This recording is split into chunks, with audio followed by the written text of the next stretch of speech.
Welcome, one and all. This is Arsenal versus Leicester. I hope you guys can hear me. Let me just check. Sorry, guys, I haven't even checked to make sure my mic and everything is working. Mic is working, and so is my headphones. Right, sorry about that. How unprofessional of me to not get that sorted out before I come online. Uh, Hope you guys' weekend is starting with a bang. So far, I'm having a decent weekend, and Arsenal fans, I know you will be erupting over the week that we've had with some insane, crazy news. But I will say this, guys. Hold on, let me just send this to a couple of the guys. Um, I will say this, guys. The one thing that I have looked at with Arsenal is that we still are 14 games unbeaten. And that ties Mikel Arteta's best run as Arsenal manager.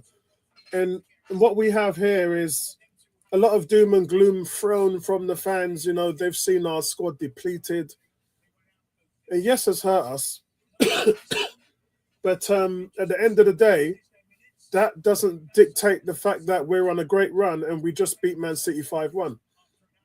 So that's the kind of form that we're in right now.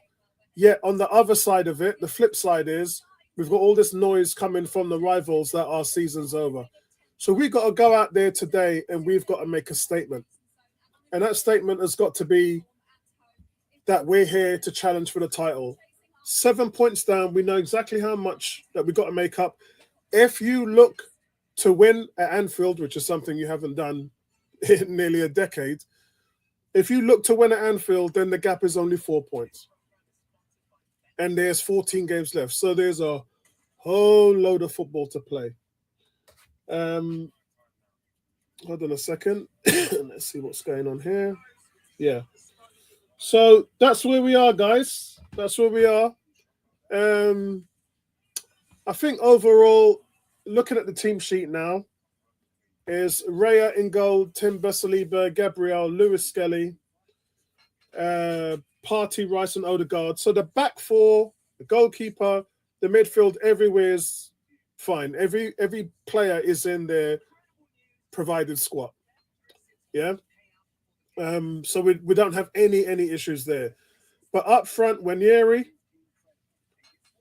Sterling. So that's interesting. So Sterling's going to be on the left, which is where he played for Man City. So this could be a surprise gift because I've been saying for a while that he doesn't provide as much on the right than he does on the left, and we're moving to the left. When he was on the right, Trossard through the middle. So I think you don't be shocked if there's any surprises. The the thing that we need to talk about, and the problem is there's absolutely nobody on the bench to come on for these.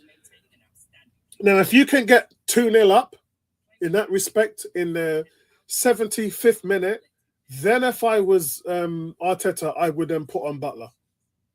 The guy's 22 years old, has been at the club for ages. He really should have kind of, most of the players like Truba Akpong and all that lot have normally found another club. Actually, Cam has made the same comment here. Cam has said, you wonder why Butler is still at the club at 22 years old. Should be out playing somewhere down in the leagues every week. And so that kind of goes to my point, right? It kind of goes to the fact that at that point, remember Wenger said between 15 and 17, it's your skill level. Between 17 and 19, it's your physicality. So it's where you built up your body. And then at the age of 20, you'd know whether you're going to make it or not. Well, 19 or 20. This guy's 22. So we would have known whether he would have made it or not. We would have known that 2 years ago. So the fact that he's still flurrying around is maybe they've either seen something in him or he's yet to find a team. And considering that strikers are a premium right now and a dime a dozen, and don't matter what level you are, whether it's Premiership, Championship, lower division, there's still a place for you. So the fact that he's still at the club garners questions, right? But that being said, the shocking reality is, guys, and this is shocking, we have 5 left backs and 2 central midfielders. That's our bench. That's our bench. That's the shocking reality.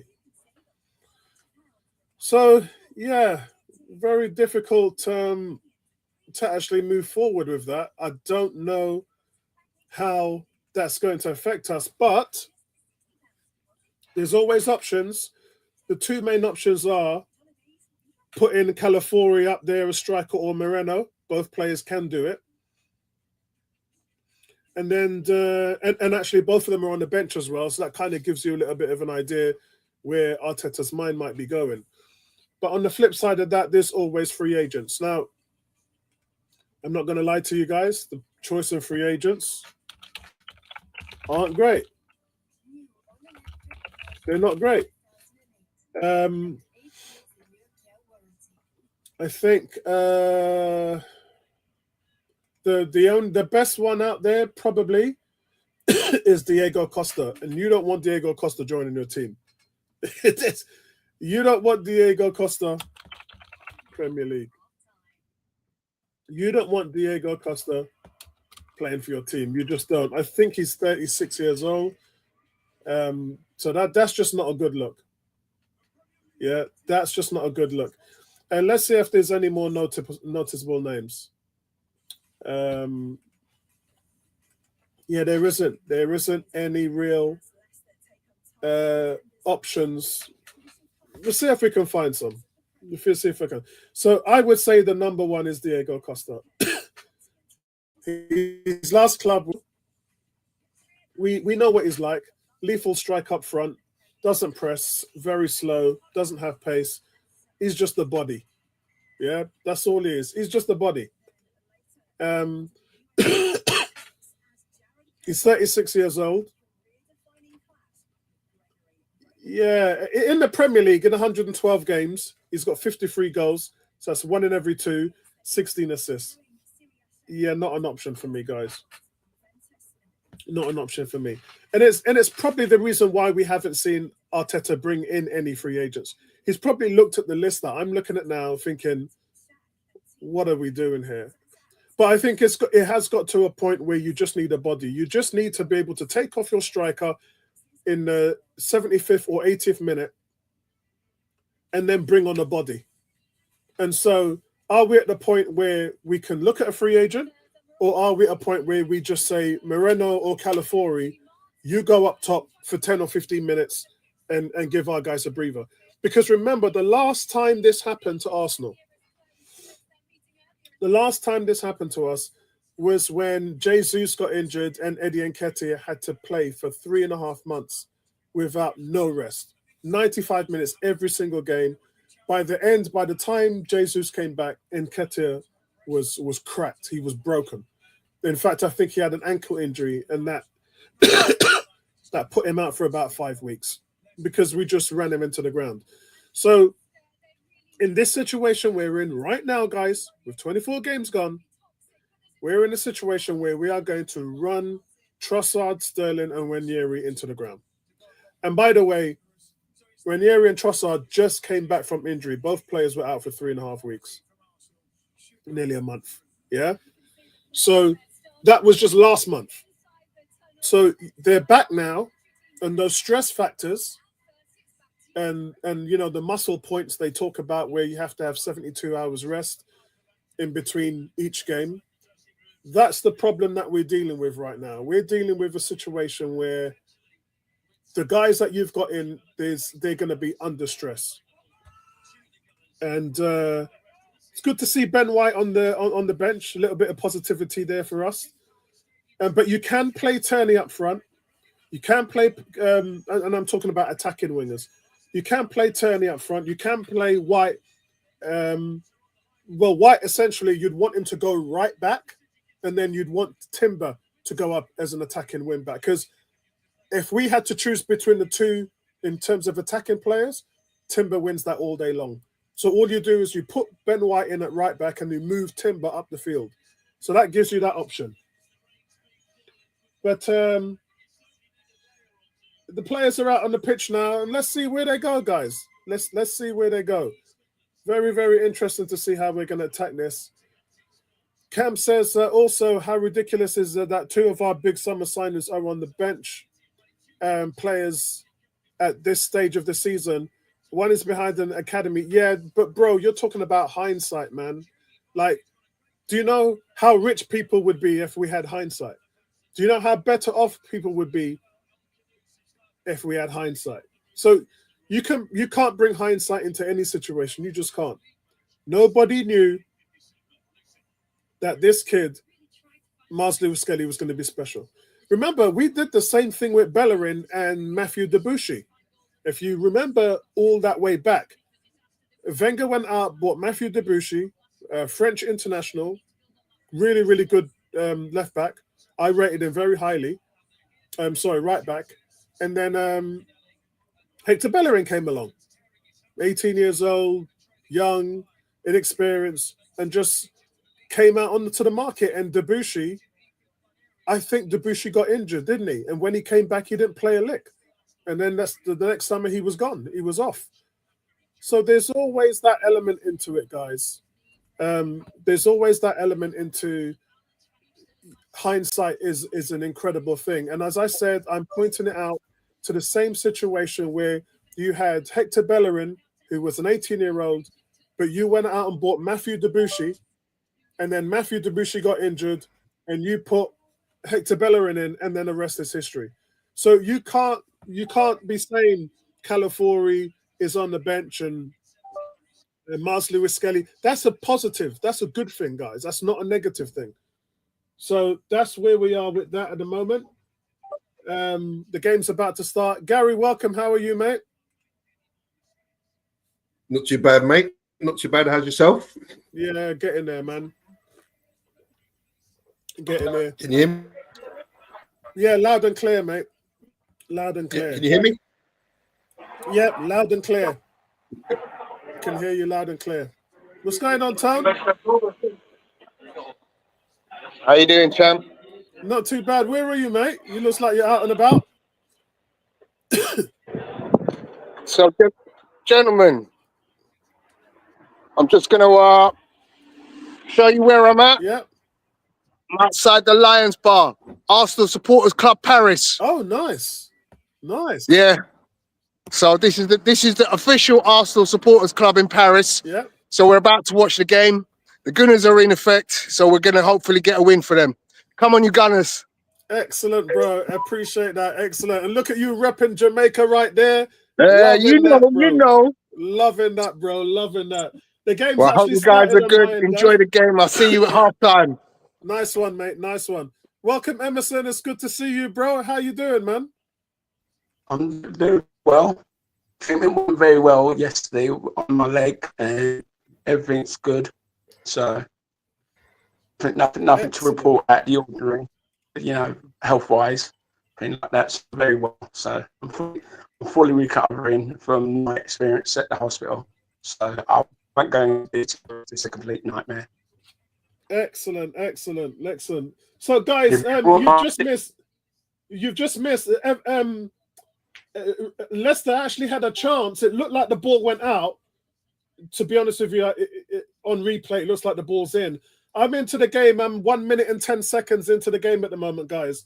Ray has got the ball playing out the backfield. What time are you on, lads? I'm on 1 minute 25. So you're about 10 seconds ahead of me.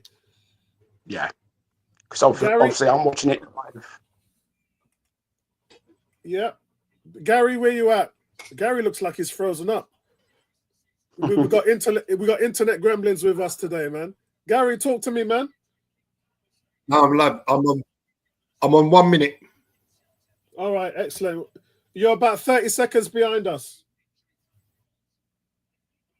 Arsenal working it through the left-hand side, guys. It's good work here.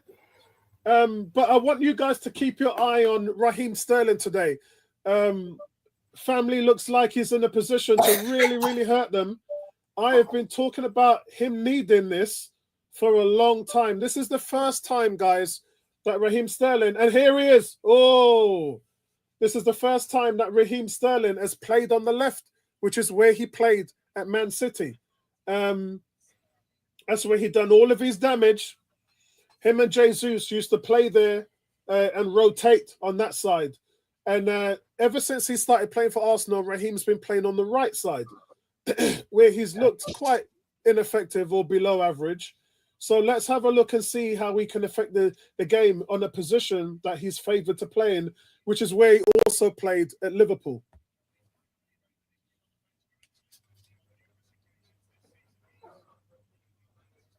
So before you guys came in, I did say options to play up front today is Calafiori and Moreno. So when Trossard gets tired, look for either one of those two players to come on and replace Trossard. What about Butler or Deji? He can play wide or up front. Yeah, I just talked about him as well in the pre-match. Yeah, 22 years old. And the thing about him is thing like that. When we've seen him play for the under-21s last season, he mostly played out wide. He didn't play as like a main striker, did he? Yeah. And I said he had a loan spell, so to Shrewsbury at the early part of the season before he came back. Oh, shoot! Oh, Arsenal getting into some really good positions. Yeah, I agree with you. I actually said before the stream that normally Arsene Wenger used to say between 15 and 17, that's where you build your skill level. Between 18 and 20, that's where you build your physicality. And by that time, Wenger says that we would know your potential, know whether you're ready or not. But we've got this guy here, Butler, who's now 22. So by all accounts, I think it's 21. I think Apollo. I think it's 21. No, he was 22 on the 4th of January. Okay, then. Okay, I wasn't too sure his age. So by all accounts, under Wenger's rules, we would have moved this guy on. This guy would have been Chuba Akpong and would have moved on by now. Yeah, he'd be sold. By the summer, he'd be sold anyway. He'd be gone in summer as well. Pending if he gets a contract extension. But I've got a feeling he's going to be gone.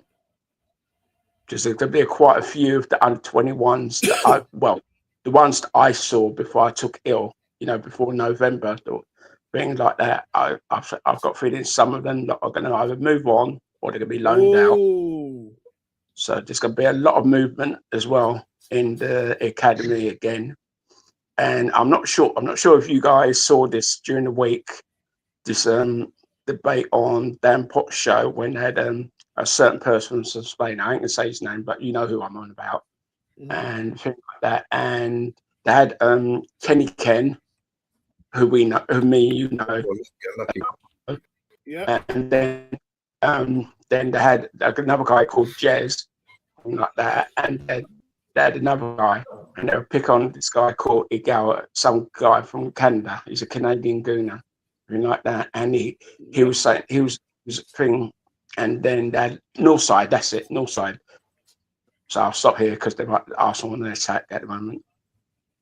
There we go. No one there. But so I'll continue. So they were having a debate and they were talking about Chido Obi Martins. Now that guy, that Igal, the Canadian gooner, not even seen him play other than YouTube clips, thing like that. We've seen him play. Well, I've seen him play only as a sub though. I haven't seen him play a full 90 minutes. Now he reckons he would have got into the Arsenal squad next season if we didn't buy a striker. Yeah. So, but he's doing well at Man United. Don't get me wrong. He's doing well at Man United. He scored a hat-trick last week. And he scored a couple more goals last night. Well, he might be in the squad today, but as I said, and guess who we play in the Youth Cup next round? Man United.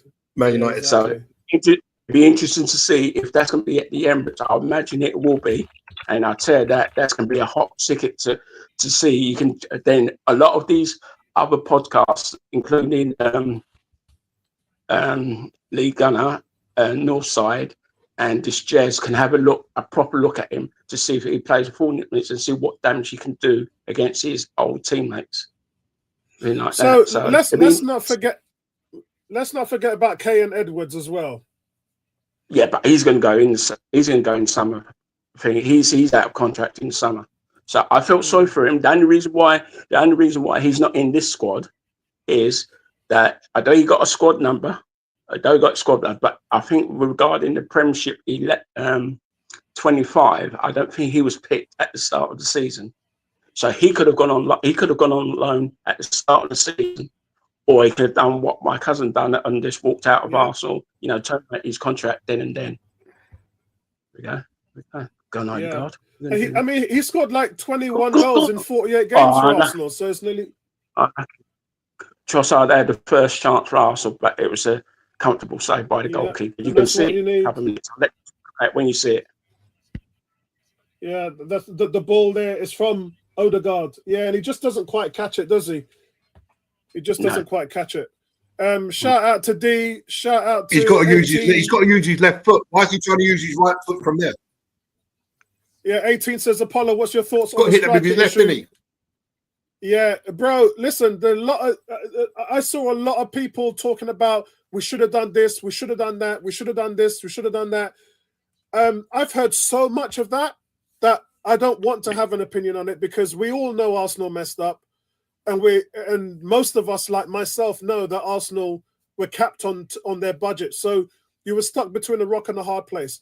And so I'm not really going to say that much about it, because we were just in a situation where we just had to deal with. And the injuries to strikers are unprecedented. I've never seen this level of injuries that Arsenal for strikers before. Indeed. So realistically, bro, hindsight is a wonderful thing, but none of us really had that. And so I'm not really going to complain about something that we can't change. Oh, that's a decent save by Ray. He's in the right place there. Polo, another question for you. Polo, another question for you. Yeah. Another little question for you regarding this podcast. You know it is. I'm not going to say it is again. Like that. What's your views of what he's been saying on his podcast, that he's saying, oh, it's Arteta's fault and things like that, and anything like. And then you got this other one who lives in Spain. He's blaming the board as well. So them two like pathetic attention seekers on YouTube. All they're doing is this attention seeking. I know they do watch-alongs. I know he does a watch-along now, which he wasn't doing that at the beginning, because he's bored, so he doesn't want to do anything else. Because obviously Spanish football must be boring, because his team's Real Madrid, obviously, like that. But as I said, what he was saying on his podcast, it was shocked me, and what I was hearing in other podcasts during the week. Obviously, I didn't react to any of it like that. So I just listened to what they had to say. I said to myself, "You guys do not know what you're talking about. You don't know how the youth system works at Arsenal, everything like that. Or they don't know how anything works, because I know they don't. Yeah, they don't. I know." Out of in the last 2 years, I know how the youth system works now. But as the old players depart and new players come in, it makes me harder to follow who to follow next season, because there's not one player other than that young kid they've been talking about. This new 17-year-old they've been talking about, the new Chido, thing like that. So I've seen him play, and I've spoken to his mum at matches, thing like that. When he's not being playing, he normally sits behind me sometimes, occasionally. But as I said, when you're there, obviously he's not sitting behind, because obviously my friends are sitting behind me as well. But as I said, regarding this new thing, I think he'd be the one to watch at the new lot. But there are two or three others. Andreanas. Yeah. There we go. You talk Andreanas, Harriman. Harriman, yeah. Yeah. This is what I think of those two blokes on YouTube, Emerson. This is what I think of them. Yeah, right here, this picture. This picture is what I think. Completely. I agree with you. 100%. I agree with you. They remind me of Charles and Waldorf, the two old Muppet Men. Yeah. Oh, come on. Someone's arrived there, man. That's a decent cost by Sterling. Yeah, Kenny Ken, we both know because we speak to him when I'm at matches and you're at matches. Yeah. We speak to him by the media entrance if he comes that way because we've seen him in the flesh. We know what he's like as well, so we can't say anything bad about him. But he doesn't know anything about the youth side other than me and you, anything like that. Then, as I said, then you got, as I said, and then as I said. That's what I believe. I think the older one out of those two characters on that you just shown on the screen is Northside, and the other one's Lee Gunner.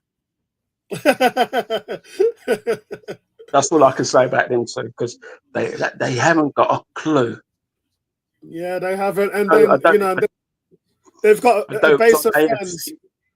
Although he was on AFTV at the start, they've both been on AFTV before. Robbie said, "Nah, your opinion, you're too toxic," and he said, "I'm toxic and everything." He turns because this Northside turns he's watch into like songs and things like that. He always likes to criticize other podcasters. Go on, that's a good ball there. Come on, is that not a foul, referee? That's a great ball there from Wanyeri into Declan Rice. Declan Rice really being asked to play a more forward advance role here. It's the second time I've seen Declan Rice try to run through the channels, which is what a proper number 8 should be doing. I'm sorry about that, guys. It's a shame he didn't. It's a shame he didn't make a run when Sterling crossed the ball a bit earlier. Yeah, afternoon, Vincey. How you doing? Afternoon, Garfield. Yeah, OB. We were just talking about OB, by the way, knocking them goals, but them balls in for Man United. Scored 5 in the last 10 days, actually. Oh, he's talking about the youth game. D's in the house as well. The Cam is saying, Raheem the Dream is going to perform and score today. I can feel it in my bones. I got your back, Apollo. Yeah, bro. It's on the left-hand side. That's the source. That's the source, bro. He's on the left-hand side. You can see, look, Raheem defending that one there. That's close. Lewis, a chance for Leicester. The game really is run and gun at the moment. There's no real pattern to the game. It's just back from end to end stuff at the moment, which I don't know who that suits more. It probably suits Leicester more. Remember, guys, Arsenal, it's a great ball there from Martin Odegaard. Remember, guys, Arsenal got the best defense in the league. So you would imagine that if we went toe-to-toe and hell for leather in these situations, that we'd have the best. Because then, then they're not in a block, are they? They're not throwing 9 men behind the ball. If the game is this open, it probably suits us more. The camera just showing Joe Rudkin there. If you guys saw the coverage of the game before it started, there was protests outside of the Leicester Stadium. They want new ownership. And yeah, this was a team that was battling for the title. Not anymore. They'd actually won the title. And so that's the reason why their fans are upset, because of the direction of the club. Arsenal, though, dictating the patterns here. And you can see how difficult without Kai Havertz this is. Look, every time a ball gets crossed in, a blue shirt gets to it. So you're missing a 6. I mean, that's a decent cross from Nanweri, but Rice has got to get in front of the marker. He's behind him all the time. Yeah. He was the only one on side as well. Trossard and Sterling looked like they were. If he gets across him there, he's got a header on goal. That's right. If you look at it, Gary, the Leicester defender actually misses the header. Actually falls on Rice's shoulder. Yeah, right. It looks like it should be a corner to Arsenal. Yeah, exactly. I thought he headed it onto the back of the Leicester player.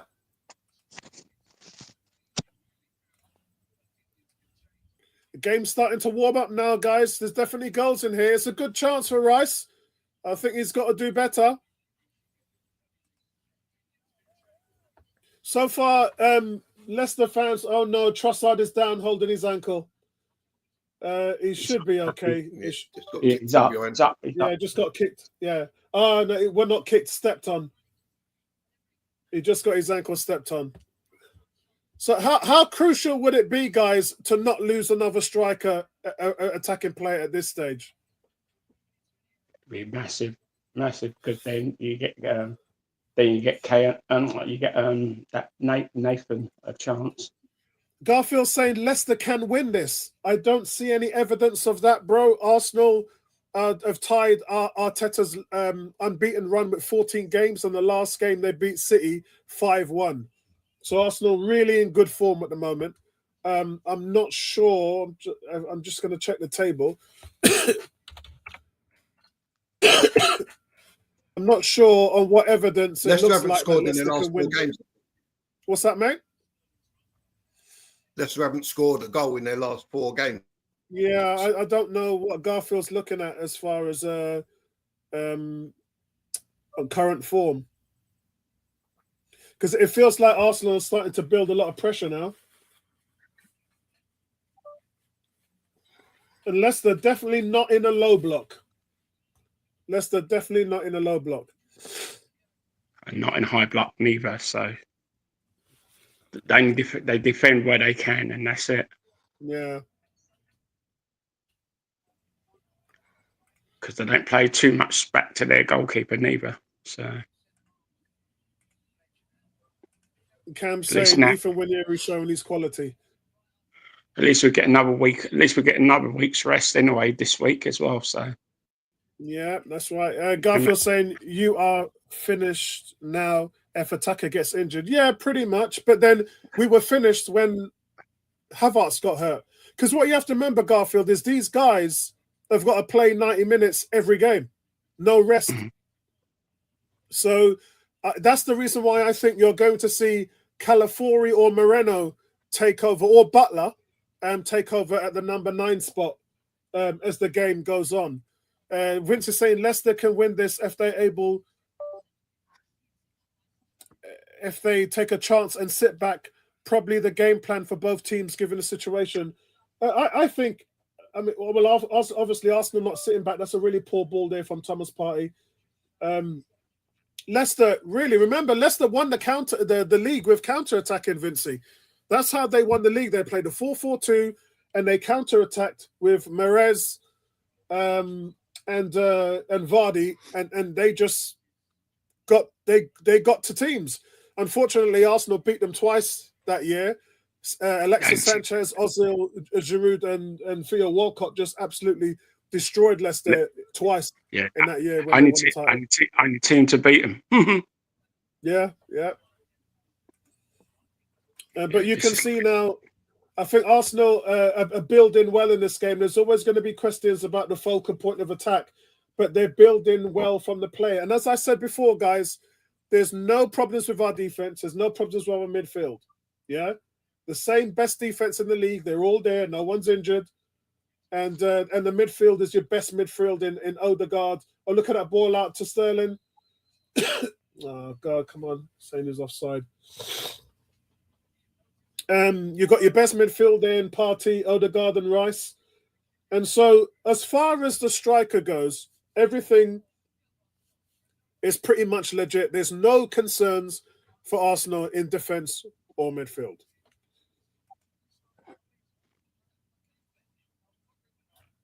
None at all. Vince is saying, yeah, but this game is completely different to the circumstance. I'm not sure it's different for the reasons that I just mentioned. Offside. Like, so Vincey, what I mean by that is no concerns in 2 out of the 3 phases of the pitch. And then on top of that, that's another offside. They're all offside. If it's not Sterling, it's Trossard. Yeah. Oh, come on, Trossard, man. Yeah, so they're all offside. And then you've got to think about it, Vincey, is in we've matched Arteta's best unbeaten run at the moment with 14, and we've just come off a 5-1 win against Man City. So I think that a lot of people that think that we're in crisis. Yes, we're in crisis because we're short of strikers, but our actual form in terms of our form guide is quite good. Yeah, and if we win today, that's going to be Arteta's longest unbeaten streak since he's been a manager at Arsenal. So there's a lot of things to shout out about. There's a lot of good things happening. Unfortunately, a lot of negatives have just been painted over, especially by our rivals and some of the people that Emerson talked about on YouTube, on social media, and that's kind of clouded what this team's actually been doing. And that's the reason why Garfield's come up here and says Leicester's got a chance. If you look at the form guide, they don't really have that much of a chance. They haven't scored in 4 games. Arsenal's got the best defense in the league. We're challenging for a title. So, yeah, it is what it is. It is what it is. You know, if we get a goal now, at any time, in fact, if we get a goal, then Leicester's back are really up against it. And so the game is really, really about how are we in the final third? How's the passing? How's the movement? How can Declan Rice and Martin Odegaard influence the game from the creative side? Twitch, that is. Do you see what I mean, Gary and Emerson? Every time we're getting unstuck, it's because of the final ball. That's true. So if Partey and Rice and Odegaard can sort that out, then I think the front three have got a chance.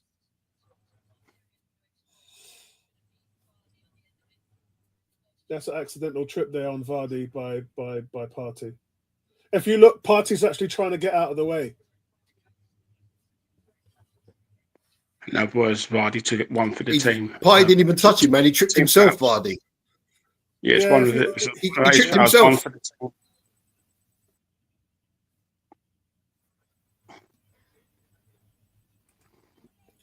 Yeah, this is where we are right now, guys. It's by the way, what did you guys do for Valentine's Day yesterday? Nothing. Yeah, so my wife said to me, let's not bother do anything. So I was like, I'm cool. Just saved me £100. Mm-hmm. This went for treatment and my leg. Yeah, this went for treatment for my leg and rehab. Excellent. So I'm so James glad Justin has just gone down injured. I'm so glad to see you on the upwards, Emerson. I've been so busy, which is why I couldn't get out to see you again. But it was really good to come in and see you. See you up, and I hope you enjoyed my wife's soup as well. I did. Unfortunately, you know, when I moved to a main ward, thing like that, they said I couldn't take it with me, so thing like that. So I had to bin it in the end.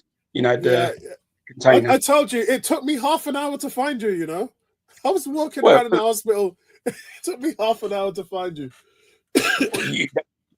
Apollo, you don't want to know what happened when I was down there and when I was up into the main ward. Once I got to the main ward afterwards, I won't say. I have to tell you in person when I next see a match at the Emirates and like that, and I'll tell you. I won't tell you on here. It was just a complete nightmare. That's all I could say. Wow. But as I said, all my family backed me 100% on both sides, on my mum's side and on my dad's side. Like that, they backed me 100%. And as I said, thing like that, now I've made a full recovery as yet, but as I said, I'm near enough, about 75% better now than I was when I was in the first couple of weeks in the hospital. So, guys, they're showing you that it looks like Justin might be coming off. You guys, you can remember Justin scored twice at the Emirates in the reverse fixture. So it looks like he might be coming off. They got the players shipped and ready, but no, but he's going to come back on because what it is, he's on the other side of the pitch. The physios haven't said no. He's gotten back. Yeah, the one he tried was going to come on. He sat back down again. Yeah, Cam, I mentioned that when I did the team sheet. We've got 5 left backs on the bench and 2 central midfielders. I did mention that, but I did say that Moreno you can never have enough and left Calafori can play as a striker. I did mention that. Hold on, guys.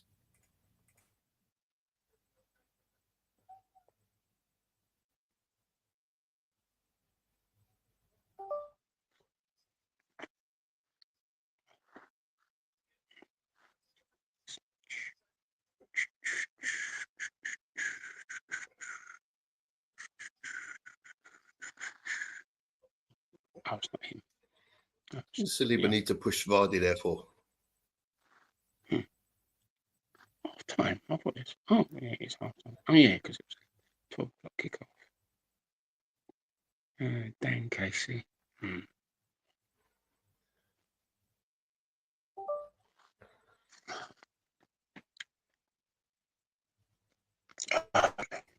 Right, okay, back again. That's all right. You haven't missed much. I quickly had to take my medication. I hope everything is going well, Vincey. I hope family, prayers, everything. Shout out to you. Shout out to the wife. Hope everything is well, Vincey, and hopefully we'll have you back online soon. We do miss our Vincey. So far, 28 minutes gone, guys, and the game is kind of leveled out at the moment. Both teams have had one shot on target. Arsenal's had 7 touches in the box. Leicester's had 5 touches in the box. Arsenal 61% possession. If they lose Justin, who's, as I said, who scored twice for them, I mean, he looks like he wants to continue. He's back on the pitch. If they lose him, they're in big trouble, man. No, he's on the pitch, Apollo. He's playing that. He's back on the pitch. Been back on the pitch for a few minutes because they showed up close up. He's what the physio's done. They cut some of his socks away. They cut some of his sock away. So I think that looks obviously it was an ankle injury. So they cut the bit where the Achilles is. No, he had them cut already, Emerson. He took his boot off, so it was something to do with his foot. But he took a couple of painkillers. Yeah, I saw that. Trossard offside again, man. Yeah, that's for 5 offsides now for Sterling and Trossard. Be interested what Arteta was scribbling down on a piece of paper. Cam says Arteta called his players over during the break. Well, yeah, that's because he's got to tell. This is the thing: the front three are not normally used to playing together. We can see that because they've had 5 offsides. So really, he's just a bit frustrated with their movement, and he just wants them to just reset and understand what his expectations. Remember, they've worked on this all week, so he's just a bit frustrated that they're not doing what he's asked them to do. If you get through on them offside traps, on 2 of those occasions, they clean through on goal. So, but Leicester haven't posed much of a threat. They've another offside again. Sterling this time. That's number 6. And so this is what Arteta's talking to them about. This is what. And look, it says there the fewest clean sheets in the Premier League this season. Leicester have only had 1 clean sheet in 24 games. Yeah. So when I was talking to Vincey and Garfield about the form guide and Leicester. So yeah, they've only had 1 clean sheet.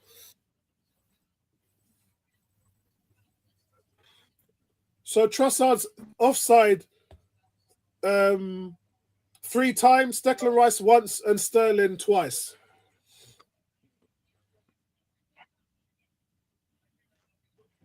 Yeah, you should never be offside in them situations, man. That's terrible. But I'm gonna go with the Gary. I'm gonna go with the Gary Stringer saying that this is the first time he's played as a striker and he's coming in cold. How's that one?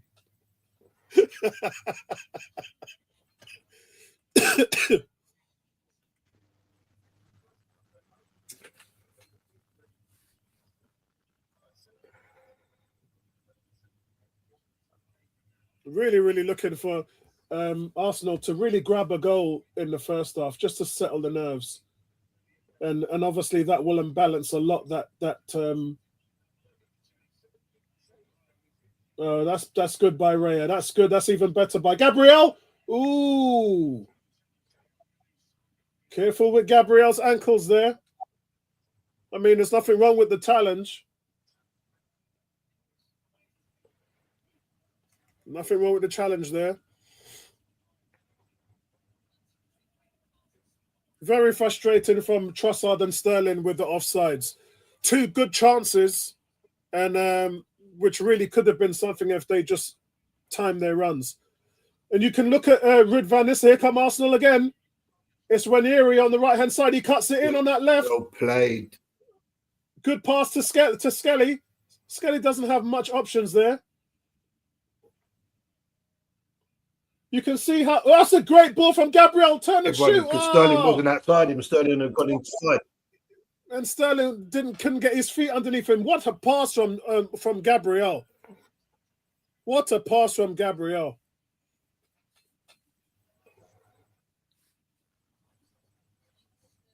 Sterling there just giving his thumbs up to Gabriel there for that pass. Quality.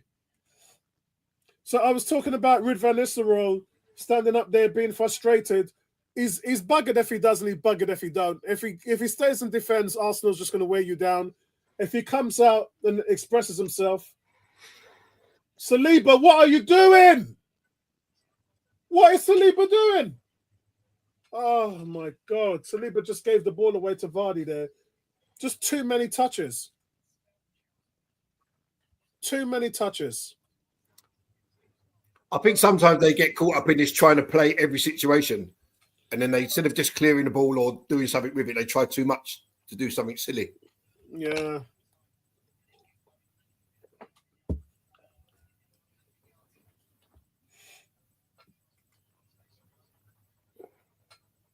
I mean, so far Leicester's defense is doing well, but it's being helped by the lack of offside timings from Arsenal.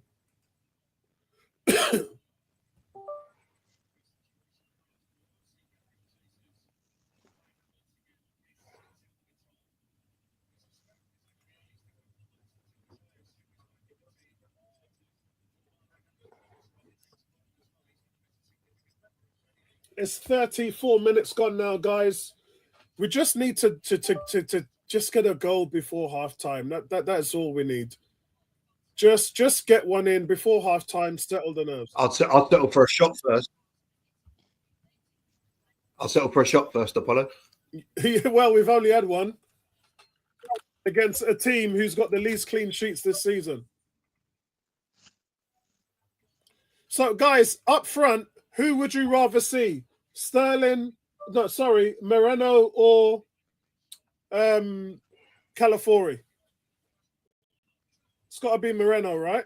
I want either of them. So I won't pay either of them. Sorry, I'll try a different chance.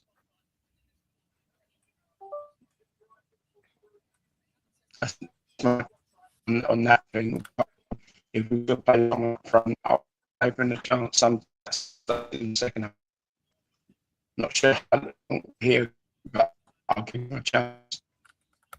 That means you've got to take one of the wide players off, like Trossard or thing.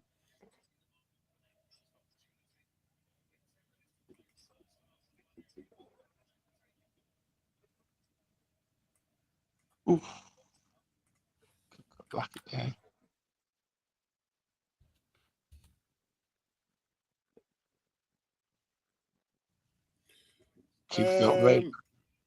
Cam says, Sterling, come on, man. I'm going to cry. And it says, Sterling wasn't this bad last season at Chelsea. Well, as I said, he played 19 games, scored 8 goals, and had 6 assists. So in 19 games, Sterling had a hand in 14 goals last season. But then, but then he played a lot more, didn't he? So you'd expect he hasn't. I mean, how many is this his 4th start in the Premier League now? I'm going to have to check these out now.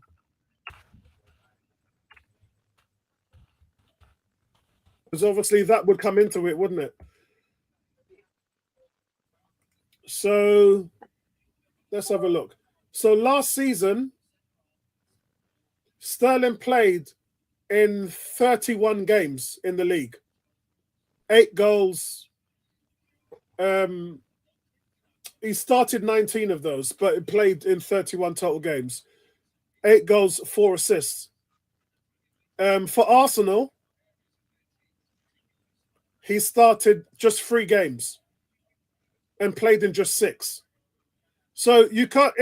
if you've played in 31 games and you've only started 3 games with Arsenal, you can't expect us to look at those 8 goals and 4 assists because he just hasn't played enough football. That's what it comes down to. He just hasn't played enough for Arsenal. Am I right, Gary? Yeah, obviously, the less you play, the less chance you've got of scoring and assisting, haven't you? Exactly. So I think he's been a bit hard done by. That's another reason why Martinelli and these pick up injuries, because they've just been overused.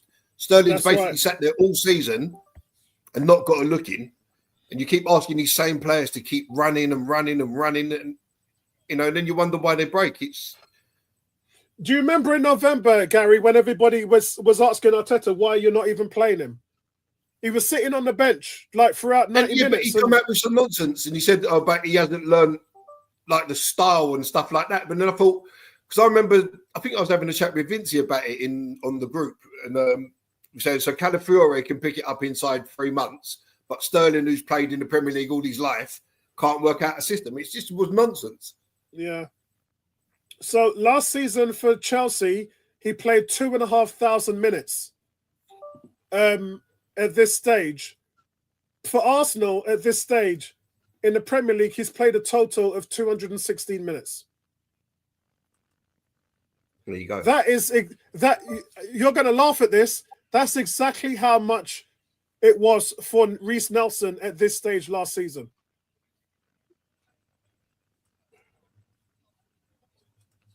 Starting 3 games. But then you're expecting him to come on and do something when he's just still really getting up to speed with the games and stuff like that because he hasn't played enough minutes.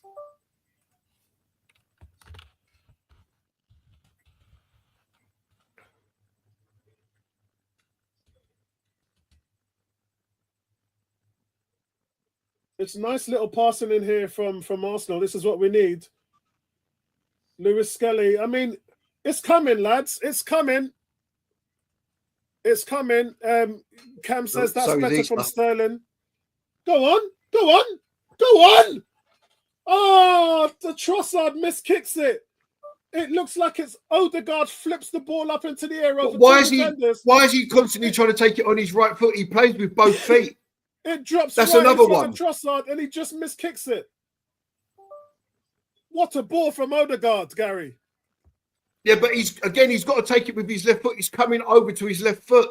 When you play with both feet, I don't understand how he's not trying to hit it with his other foot. Oh, it's so frustrating. Arsenal, with all the play here, they're dictating their entire play. You got to go home to Ray on that one. Cam says that's better from Sterling. He comes in, Phil, finds space to drive at the defense. I mean, the passing is really what's improved to counter those situations. But that's the second time that Odegaard's put Trossard into that situation, Gary, and he's using the right foot instead of the left foot. Yeah, twice. Oh, that's not a foul. How's that a foul? So they're just showing it again. He's onside, and again, he's coming right to his left foot. He can even take a touch on his left there. You know that. He can even take a touch, and he can't decide what foot he's going to use, and in the end, he uses neither.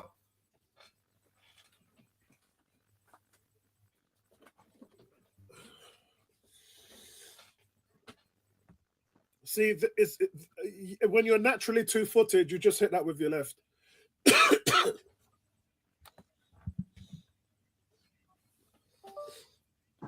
This is where we miss Saka because, Saka will hit that with either his left or his right. Austin's gone down again. Just let you know, guys. This time he will come off. I think. Yeah. Yeah. He's going definitely it's got, as Gary said earlier, it's definitely a foot problem.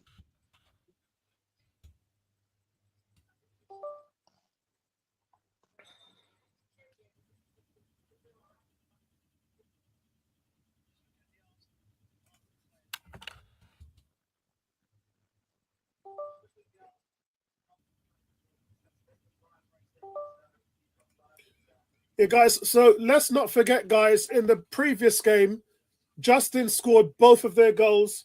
It was 2-2 until the 94th minute, and then Didi scored an own goal from a Saka cross, and then Havertz scored in the 99th minute, so we ended up winning 4-2. But the game was very close. After 90 minutes, finished at 2-2. And a game really that we should have scrolled. We should have walked that game. So Justin, being their real goal threat, is coming off. He's holding that right ankle again. That's probably going to be it. Yeah, that's it. He's done.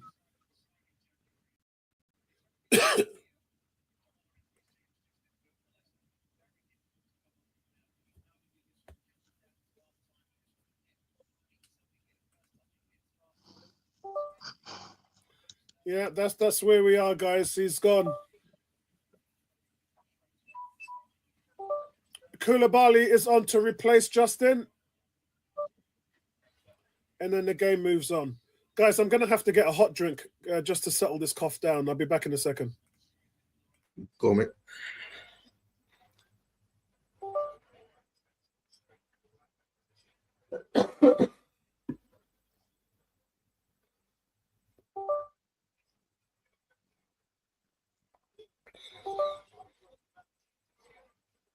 Can we conjure something before half time? I doubt it, Gary. Right, what are you doing there, David Raya? Christ, man. Why is he just be right beside Sleever?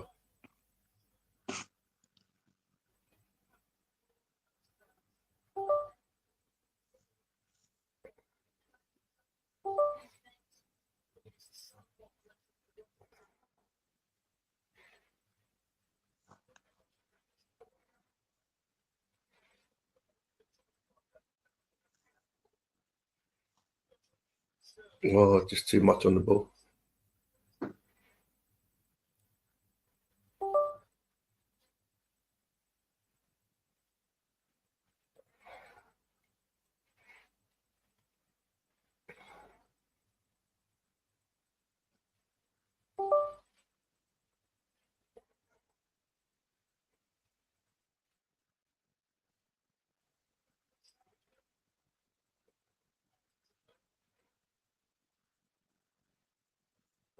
Lucky in Namwary. Got cut out by the Leicester player. Phase.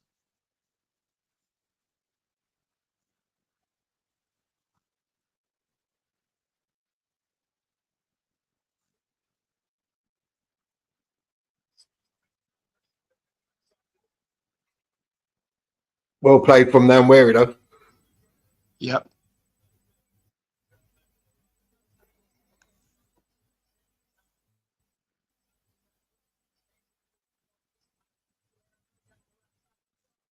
But again, if he cut, it's unfortunate he didn't cut it back because Declan Rice has got a free shot. Yeah, guys. He tries to go into the middle and Trossard surrounded by four defenders. Great stuff from Ethan Wanyeri there. Races down the right-hand side to get yet another cross in and winning a corner. It's good stuff from young Ethan. The quality of the corner, though. 4 minutes added on. Just let you know, we're in 4 minutes added on. Yeah. Quality of the corner, though, wasn't great.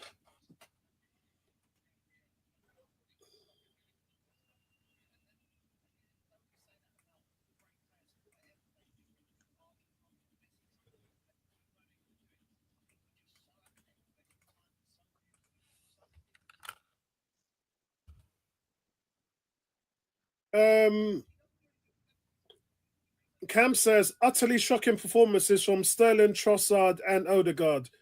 Bro, Odegaard has created 4 chances in this half. Are you mad?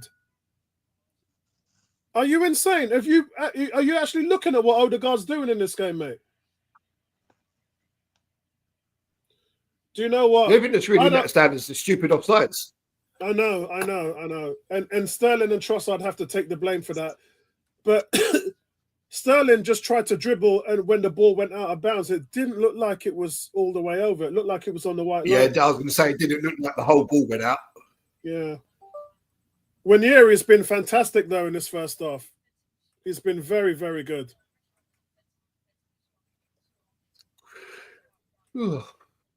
So far, the Trossard experiment as a striker not really working as well as we hoped for. But it's only been a half.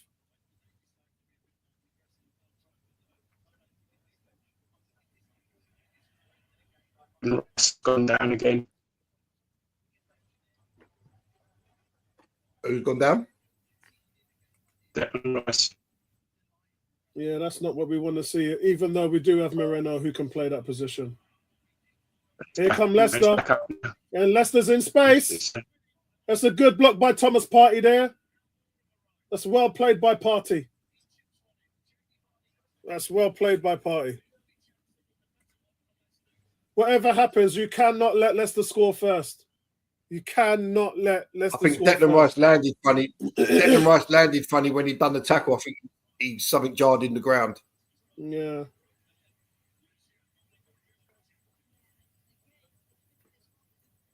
Is he up now? I'm on.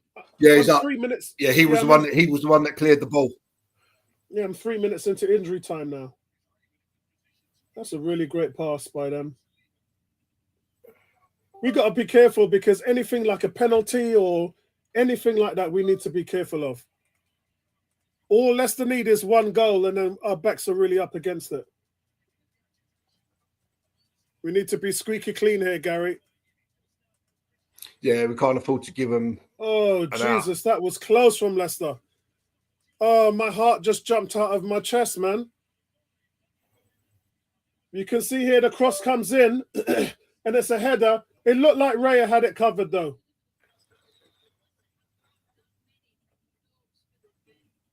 Yeah, it looks like Raya had it covered. It's a big chance for Leicester. Yeah, I think if he's on target, I think Raya saves it. Yeah, it's Ndidi. It's Ndidi with the hair. Oh, no, I'm not with the header. too sure if it's on target. Yeah, when you look at Raya's hands, it's covering the post. So I think Raya had it covered. And that's half time. It's even football, anyone's got, and that's half time. Yeah, that's half time. Don't worry about the connection problems, Emerson. We got you covered here, man.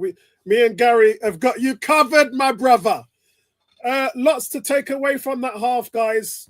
We've seen the best and worst of both teams, actually. And with Justin going off, it's really watered down Leicester's chances, but Leicester has had a few chances. They have had chances. Cam saying, do they realize they're playing to try and win? Of course they do, bro. But like I said, your defense and your midfield is set. It's your front players. And outside of the offsides, I think that this game is where they want to be. Half time. Let me just pop this in here. We've got to, if anything, Arteta's has to reinforce that message of playing onside when we're making those breaks, because it's just wasted efforts and some great balls being played through, but the timing of the runs is just poor. Timing of the runs is just very poor. Vincey's saying, done well to get there 0-0. It's tough up front. If they had 45 minutes to run it out, yeah, that's right. And this means the second 45 minutes now is crucial because every Liverpool fan now is sitting down there and waiting and hoping that Leicester can pull off a draw in this game. And so we've got to come out with authority in half time. So Gary, on my side, Arsenal. Yes, mate. Arsenal covering up defence really well. Midfield has been okay because they've been putting them balls through. So we can't say that the midfield's not done them job. If anything, I'd like to add to the midfield, I'd want Declan to make more runs from deep. That's the only thing that I would like to see more of. Yeah, I definitely think. Yeah, 100%. I agree. I think Sterling put in a great little cross, like a little cutback, and there was just nobody around in from midfield, Odegaard and Rice on the edge of the box. That's where you want the 10 and sniff out a goal. And it's something that we don't do enough of. That's right. That's right. But now the need to do it is more than ever. Yeah.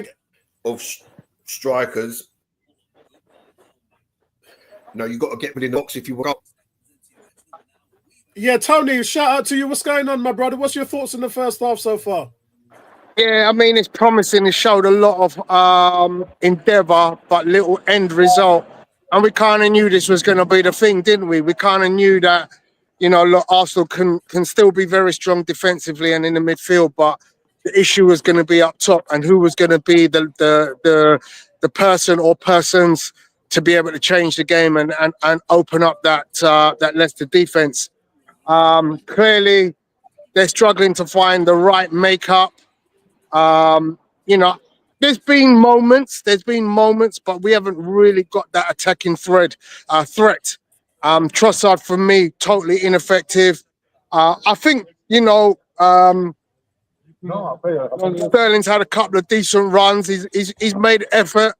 But really, we are missing that focal point. And for all those naysayers who talked about Kai Havertz and he's not good enough, well, he's better than what we got. Yeah, that's right. Yeah, that's right. Yeah, I mean, for me, guys, it's really just about, you know, Declan Rice went close with that header. Trossard had two opportunities right in front of goal where he chooses to use his right foot instead of his left foot. And because he's awkwardly trying to move his body, he just fluffs all of it. So it's not the contest that we wanted so far, but you could probably have predicted it was going to go like this before the game. Arsenal being dominant. You can see here, I've just put the stats up, 14 touches in the box at Arsenal. The concern is that we've allowed 10 touches in the box for Everton, so for Leicester, but never had one shot on target. But we've had 62% possession. Wilfred Ndidi went close with that header, but I think Raya had that covered. And overall, I think that Arsenal's got to come out and they've just got to watch that offside trap, time their runs perfectly, and keep on plugging away. And I think we'll get there. I think we'll get that goal. Well, while I'm here, I just obviously I'm not going to take too long. Just going to say big up to all the Arsenal fans here in Paris, all at the Lions pub in central Paris. It's a really good atmosphere. If you ever get a chance to come over to Paris and there's an Arsenal game going on, this is the place. Yeah, the Lions. Yeah, it's a football ready pub. Loads of screens, loads of Arsenal supporters in all the different tops. So yeah, really enjoying it. Let's go again, Gunners. Let's hope we get the win in the second half. Excellent. And Tony, what was your trip to France for? Was it just a long weekend? Valentine's, my friend. It's Valentine's. Oh, yeah, I hear you. Yeah, I hear you, bro. Yeah, I just told them I told them my missus said we can have the day off. So I said, you've just saved me 200 quid. Nice one. Yeah, we went up the Eiffel Tower yesterday, so yeah, it was a lovely day. And unlike England, it's not raining. It's cold, but it's not raining, and it's lovely blue skies here in Paris. Excellent. Enjoy yourself then, mate, and we'll talk to you at full time, man. Take care, guys. Excellent. Big up to you, Tony. Big up to you. Yep. So, so there we have it, guys. We're going to have a look at Nwaneri in a second. What's your thoughts, Gary, on Nwaneri's performance today?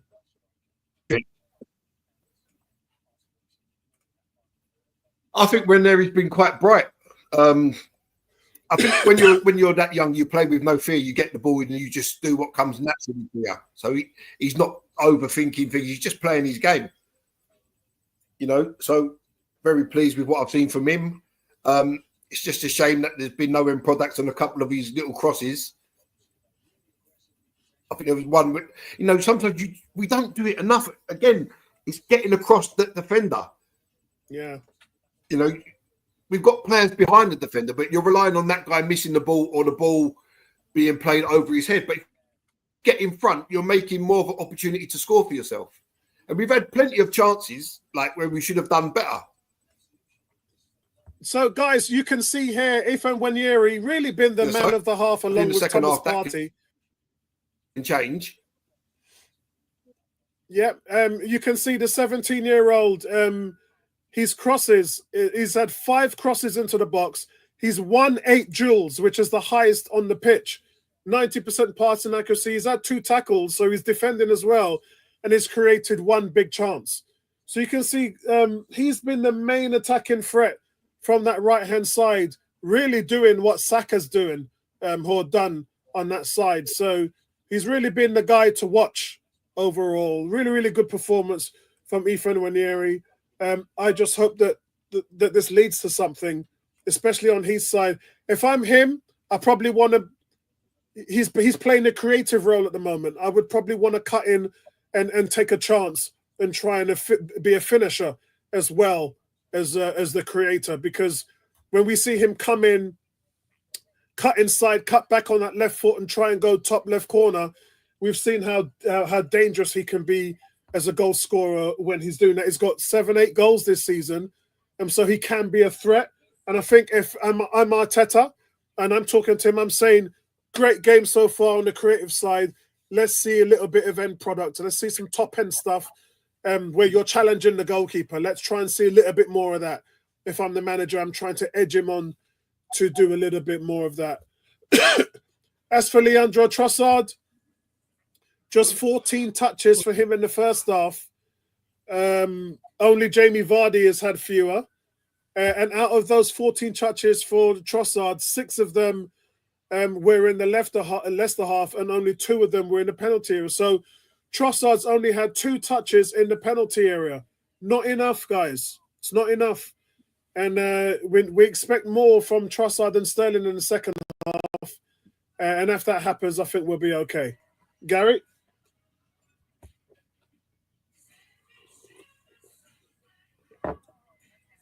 I think Gary's frozen up a bit. I mean, I'm disappointed with Trossard's performance so far. I'd say he's had 2 opportunities, both put on a plate by Odegaard, and I think he's just indecision.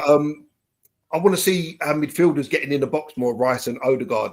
You know, we got to stop these stupid offsides, because there's no need to be offside 30 yards from goal. You know, when you can look right across the line, and you're talking about experienced players like Trossard and Sterling. You know, they should never be bought offside, never be caught offside. I mean, looking at the general play, I'm not even too sure, even if Havertz was playing, it would have been any different, because it just seems to be very much we're playing the same way as we would if Havertz was there. But there hasn't really been, maybe a couple of the crosses that have come in the box he would have got on the end of. Being a bit more astute and attacking wise, you know. But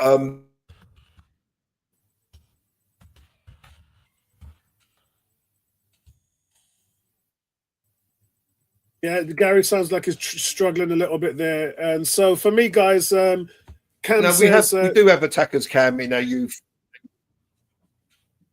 Yeah, we were just talking about Arnos before, when Emerson was talking about him, and again, he's 17 years old. He's a young one, but when you see what Nwaneri's doing, and I've got no problems with playing a 17-year-old striker. I've got no problems. I've got no problems playing Butler. Butler's 22 years old and he's on the bench. And remember, guys, it's not the first time. If you go back to January the 22nd, we actually played Butler in a Champions League game. A Champions League game. We actually already played Butler. So it's not like for wanting whether Arsenal are going to play him or not, or whether Arteta's going to give him any playing time. Butler's already given us that. So I don't think you've got anything to lose if you're Mikel Arteta by playing Butler. He's there. He's on the bench. Yeah, as Vincey said, play the youth. That's it. Yeah, there's no excuses. I would have liked to see Butler start today, to be honest. Start? Gary. You know, why wouldn't you start him? He's a striker. Yeah, but I mean, you know, but Trossard's got more about him at that position, more experience. Yeah. Well, not judging on that first 45 that we just seen. Yeah, I know. Yeah, I know. But yeah, I mean, look, if you take Trossard off in the 65th, 70th minute and put on Butler, I would have no problem with that. Yeah, just so we can, and nor would Vincey, just so that we can see what the boy's all about at this level. That's it. Yeah. Socials, big up to you, bro. Says, boy, pro players that can't stay on side. I know, man. We 6 times offside, bro. 6 times. That's why when Justin had the injury and Arteta got them over, he was just talking about them as guys, time your run, man. Time your damn run. This is stuff you learn in the play school. Yeah. But the thing is, they've been bad offside. Yeah, they haven't been like close. They've been bad offsides, 30 yards from goal. That should never happen at this level. Yeah, agreed, mate. Agreed. D is saying, what we've been talking about. Ethan gets the ball. Rice needs to be crashing the box. Yeah, he's only done that once so far this game, but he needs to do more than that. I don't know whether it's because of a protective situation that they don't want to commit too much. But yeah, I think you're right, and I agree with you. Me and Gary said that we need more late runs in the box. In regards to the number 8 support role, and again, this is something which is the expectations, right? D says would have started Butler too. Yeah, so a few of you are saying start Butler. Yeah, I wouldn't have started him. I would have started Trossard because he's just got more experience there. And I go back to what happened when he was at Brighton and he played them 9 games and scored 7 goals. You know, we know he can do it. So that's the reason why I started. But I'd had no problem if he comes off after 70 minutes. And Butler, it comes on for the last part of the game. Guys, players are out now for the second half.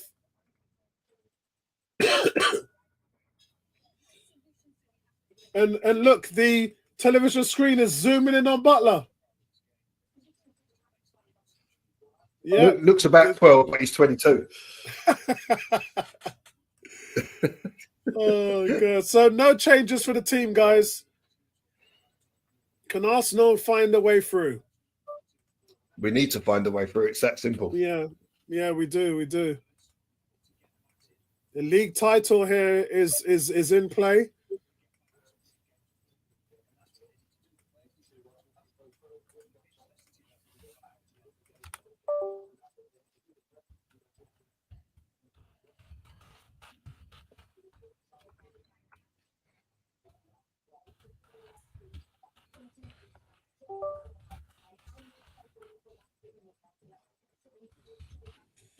Nearly starting back up, guys. Nearly starting back up. And let me come to a few of your comments as well. And Vinci says it's about playing in a natural position. That's out the window now. Everyone's just got to play where they need to play in order to get us to the 90 minutes. Young striker with movement. Yeah, I agree. And he's going to add a lot of that, isn't he? A lot of movement. Cam says, Havertz is proven to be a big miss. There's nobody connecting the attack. We have 0 threat up there, and our fans complained about him scoring 15 goals. It wasn't the 15 goals, bro. It was the fact that he led the team in duels and tackles as well. Yeah, you're gonna miss that no matter what team you are. Vincey says 22 and you can't start as a striker when there's a shortage against Leicester. Yeah, I agree. And then D always, as usual, blaming Arteta again, allowing Arteta to spend. Well, they're not allowing him to spend money because they didn't spend anything last summer and they didn't spend anything this January. And Arteta's crying out for help. But it says the front line. I think the comment about when we had Martinez wasn't good with the ball at his feet. Yeah. And Arteta wants that keeper that is good with the ball at his feet. Yeah. Yellow. Thomas Partey, that could be a red card. No, it's a yellow. He's holding a yellow. Yeah, he's got a yellow, but... Oh, that was close. Yeah, see you later at full time, bro. Social says Trossard's just too small. Well, I mean, he is small, yes, but so was Sergio Aguero. So was Zola for Chelsea. So was Andrea Sharvin. You know, small really doesn't mean anything because Trossard has scored 7 goals in 9 games for Brighton. Yeah, Leo Messi. So I don't think it comes to size. I don't think size is an issue. But I mean, it's a disadvantage, yes. But I don't think it's an issue if you're skilled enough to play there. So that, guys, that's a yellow card for Canos. He lunges into Party. The tackle's a little bit high. So that could be a telling red card to come. The biggest question in this half, Gary, is how is Arteta going to change it with Calafiori or Moreno? What is he going to do? Well, Moreno might give you more of a presence in the box, you know, arriving late.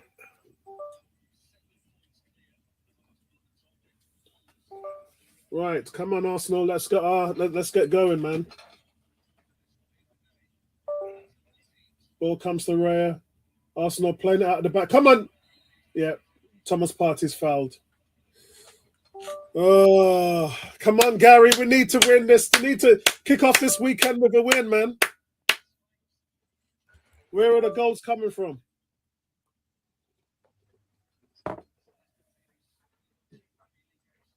And it is about goals. You need to win this game. This cannot be a draw.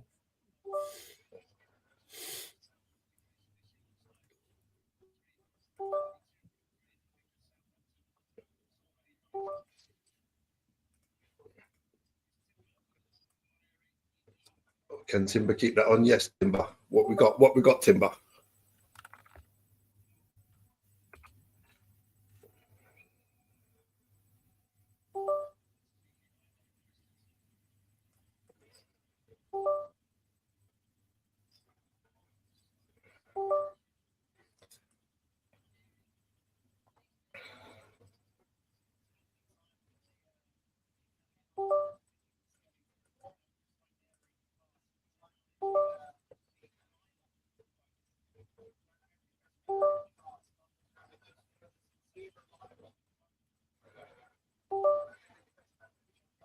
That's better, guys. That's better. Thomas Partey just dominating the midfield. That's a great through. Declan Rice is through.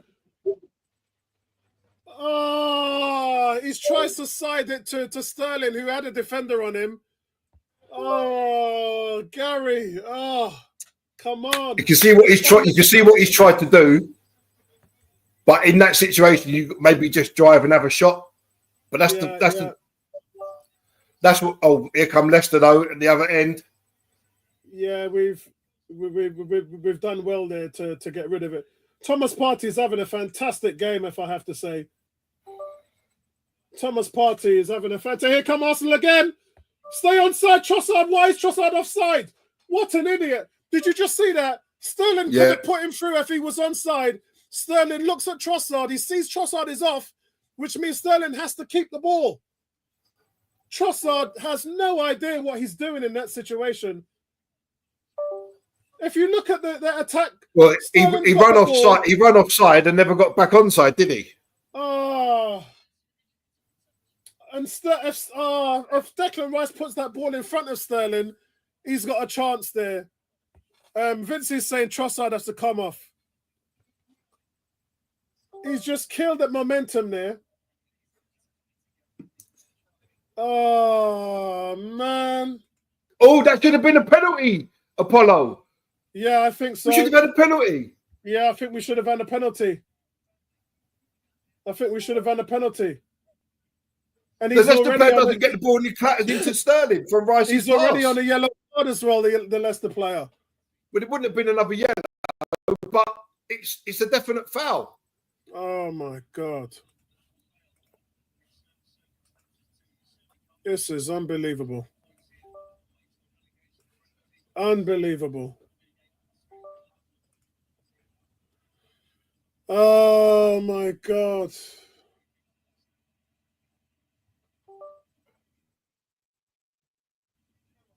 And then he gives that, oh my God. Then he gives that free kick to Leicester for a little foul by Saliba. Yeah.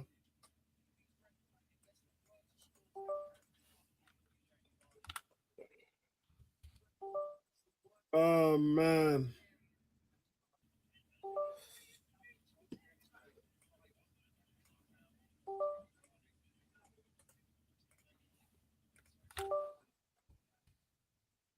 We just need to keep it tidy in the midfield, keep it tidy at the back. Yeah, Offside. we just need to keep Got to it. be offside. Thank you. Yeah.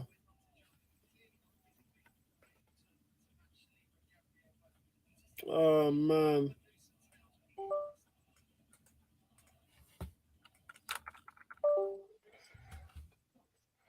Here come Arsenal again. Oh, this is nerve-wracking. That's a good ball out on the left to Sterling. Sterling being double-teamed. It's a throw into Arsenal.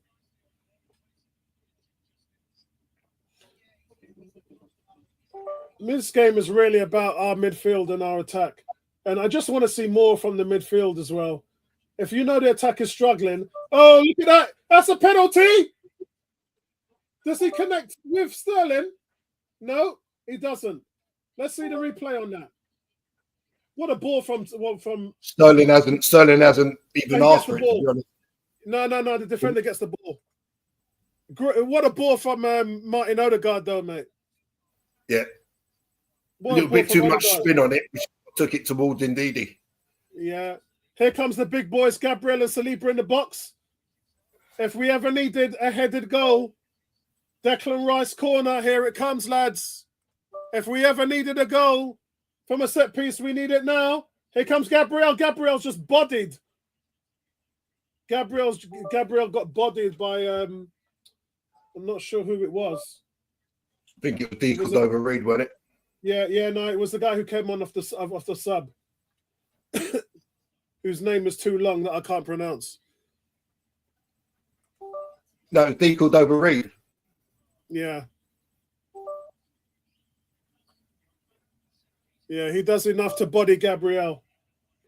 Here's Wifren Wanieri's corner, which his corners haven't been great. So let's see a good delivery from him. That one's not good either.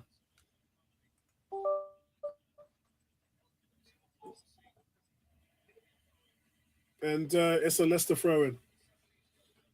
Oh, man.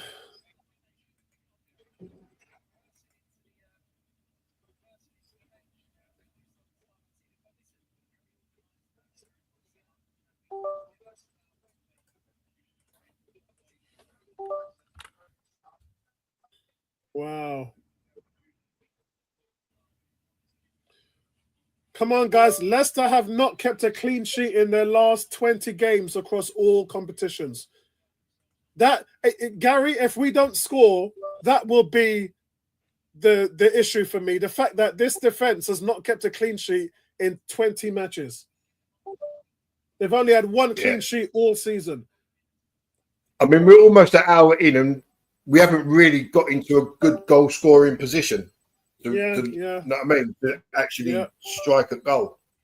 Rice, he's got to carry on running there. I know he tries to play it across, but it's just literally it's a bad ball. But I still think we had a penalty. There's a foul there on Timber. Timber.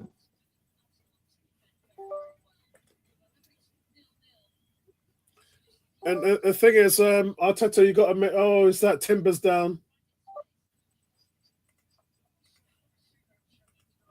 I want to see that challenge again because Ersan Coley, I think it was a head clash. Timber's holding his leg, isn't he? No, I think he was just pushed in the back. That's all it was. I just saw the replay. Thomas Partey is really dominating playing the midfield. Leicester have not had anything in the midfield because of Thomas Partey. They've not had a thing in the midfield at all. What is Raya doing standing outside of his box there? Yeah, what is this about, man? He keeps doing this. Literally playing as a centre-back. Yeah. I mean, it's silly. One slip up there. I mean, I know it's low percentages, but you just need a low percentage issue to happen there, and it's 1-0 Leicester. That or a bad clearance or whatever. Oh, right. You can see what they're doing. They're baiting Leicester. They want Leicester to come at them. And Leicester's got 6 blue shirts in our half at the moment, which is what Arsenal want. Then you can make the attack. Then you can attack. And there goes Timber. Look, Timber's getting tripped and pulled. Yeah, take your yellow card out. Take your yellow card out. He's been tripped. He's been pushed. He's been tripped. His shirt's being tagged. I think it's AU that gets booked. Look, he's pulling his shirt and he's tripping him. That's a deserved yellow card there. That's a lazy tackle. The good news, Emerson, about Timber is that we do have Ben White and we have Calafori on the bench. Oh, it's a great ball by Odegaard going. Thomas Partey finds Ranieri on the right. Ranieri's got 3 players around him, cuts it in. Oh, he missed the opportunity for a shot. That is exactly what he needed in order to get a shot off. Yeah, no, that was good defending, man. That defender tracked him all the way. Yeah. Guys, Calafori and Jorginho are warming up. Changes could be on the way. Changes could be on the way.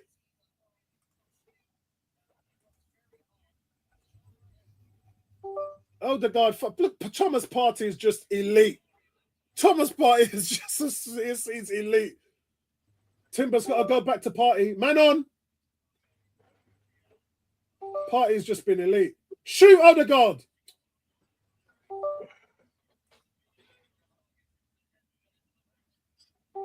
Shot was blocked. Partey's just been elite. That's a corner. That's a corner to Arsenal. So far, Nathan Butler is still on the bench after 58 minutes.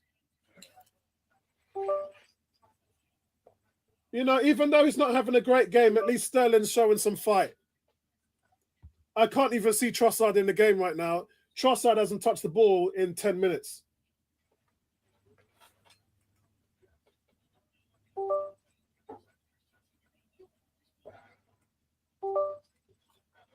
Guys, remember, we won our last match, 5-1. We need to have some patience.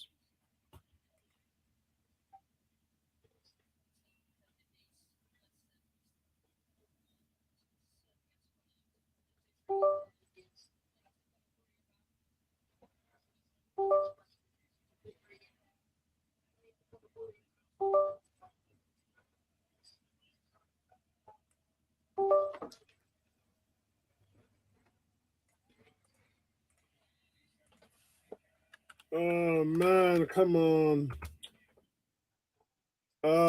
Sloppy, man, sloppy. Cam saying, I don't think that anyone thought no striker is better than Watkins or Yokores. Being unhappy about... But, bro, I mean, look, we put the bud in and then they said no. And the price for Yokores hasn't dropped. We can't afford 100 million right now. In the summer, yes, but not in January. I mean, we're all just like talking about stuff which can't happen and hasn't happened. And this is the thing, like, I'm not focusing too much on the past and the negative because it's gone. You can't influence what's happened in the past. So why are Arsenal fans just continuously just talking about the things we haven't done? Like, hindsight is gone, guys. That ship has sailed. Nothing you do or say can change the situation. Come on, Arsenal. No, when Yeri goes close. Oh! Didn't I say to you, Gary, inches away? Didn't I say to you that he needs to? The boss needs to tell him you got to make more effort. You got to cut inside. Look at that. Oh, it's close from Ranieri. We've seen him bag those so many different times, and the goalie was nowhere. Had that been top bins, the goalie was nowhere. So it clips the top of the bar. Yeah, it does. It clips the top of the bar. Yeah. We've seen him bag those easily, Tony. Gary, we've seen him bag those on a consistent basis. He's a threat. He's a threat. He's been one of their best players. Him and Partey. Here come Arsenal again. Is that not a free kick, referee? Referee, is that not a free kick? Are you mad? How is that not a free kick? What is this, man? He goes behind, climbs all over him, and it's not a free kick.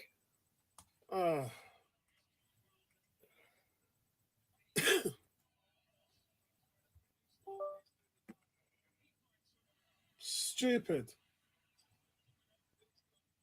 Declan Rice is working his up. I'm giving Declan Rice an 8 in this game. He has worked so hard. But Trossard can barely run. Trossard's hurt. Trossard screaming at the referee there for getting kicked in his knee and not even getting a free kick. That's bad on the referee. That's bad on the referee. You lost that one there. Koulibaly's just won Leicester a corner. And it's an awful corner.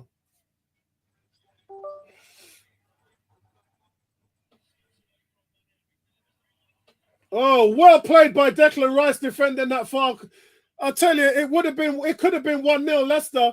Declan Rice just gets in front of the attacker and then heads it out for a clearance. Such a key play there by Declan Rice. Brilliant. I think Vardy's offside there.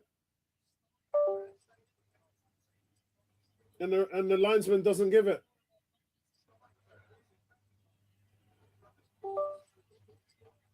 Come on, guys. And Raya collects that one.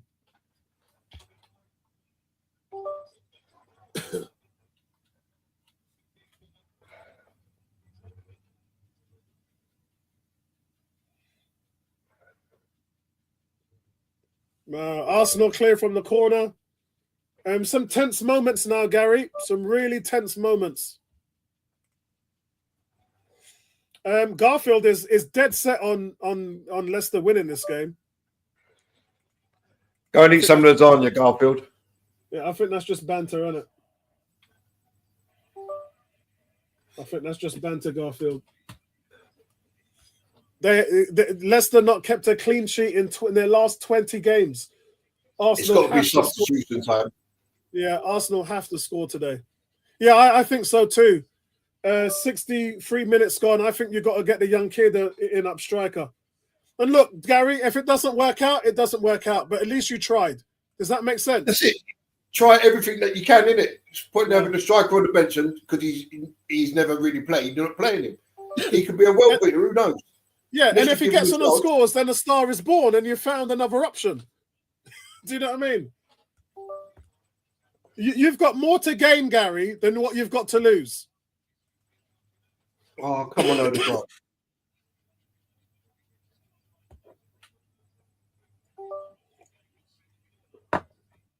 Oh, Thomas Partey winning the ball back up high. Here goes Odegaard.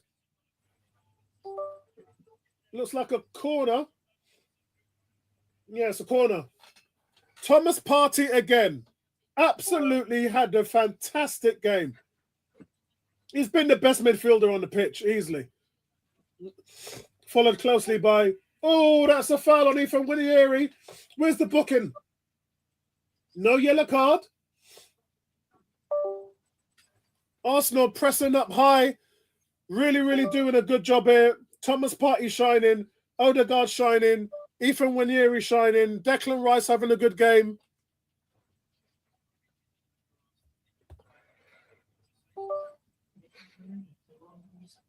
So, Mikel Merino for Raheem Sterling. Ooh, there you go. Is that being done now? I can't see anything.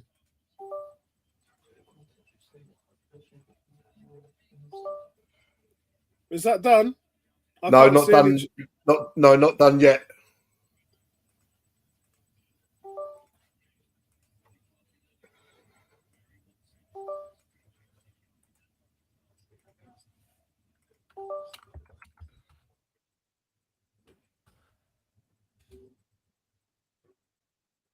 Oh, we need to score, man. Come on, we need to get a goal. And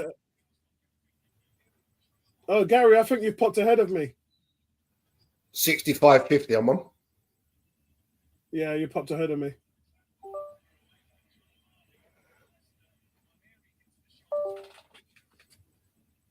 Terrible cross by Sterling. Absolutely terrible. And Saliba, what are you doing there, Saliba? What kind of header was that from Saliba? Well played, Thomas Partey. Excellent. Here come Leicester on the right-hand side. Well, Thomas Partey. Yeah, he's just blocked him out. Thomas Partey's been brilliant today. Thomas Partey has been absolutely elite. And Odegaard loses the edge of the box, and the shot is easily dealt with by David Raya. Yeah, yeah. Garfield says you rely on set pieces and goals. You don't have them in them players now. We're reliant on everything right now, bro. We because I don't know where the goal's coming from.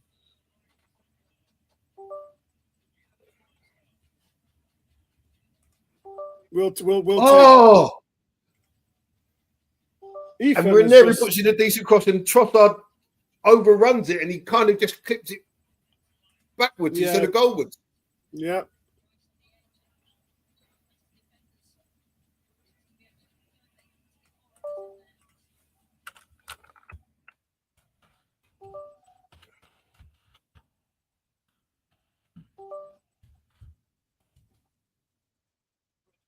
Thomas Partey's been the best player on the pitch for me. Him and Ethan Wanieri. Odegaard trying to line up a shot. Sterling can't beat his man. Cam saying good defending by Partey. He's leaving next season. The game seems to be opening up now a little bit, Gary. Yeah. What kind of a rugby tackle is that around the neck?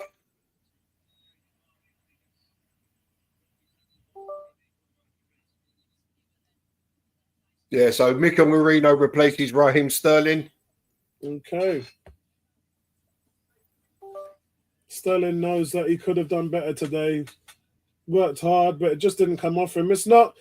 Lady Luck is just not with him at the moment, and I feel for him so much. Not just because we're family, but it's just it's one of those things. No matter what you do, the rain just falls on you, and I sympathise with him a lot. And I know the Arsenal fan base. Trossard has gone out to the left, and Mika Marino has gone in as striker. Yeah, main striker Marino. That's what I said to you at the beginning of the game. I said to you, it's either him or Calafiori, didn't I? Why aren't you shooting there? Come on, Arsenal, stop playing it around like this, man. Someone have a bleeding shot.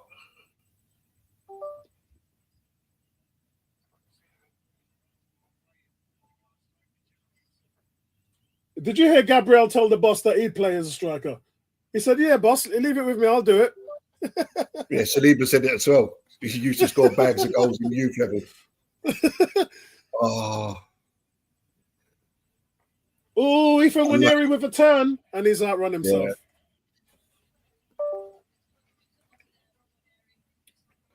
Yeah.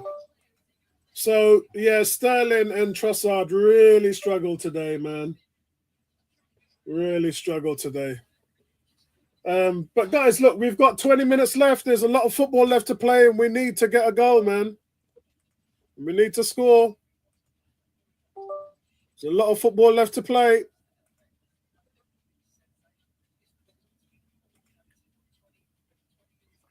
You got to be heading that, Timber, man. Why are you not heading that ball?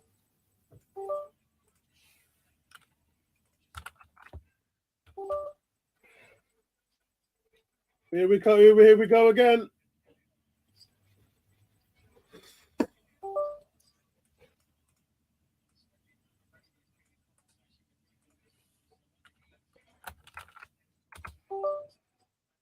Wow.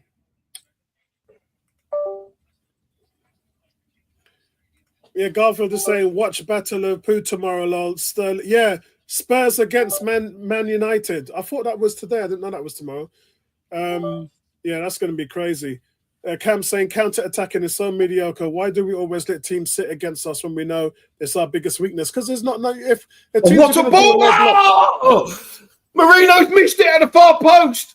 Oh, no. What a cross from Julian Timber. What a cross that is. And Marino inches away. Gary, I think he was being defended. Moreno was being defended. Watch the defender.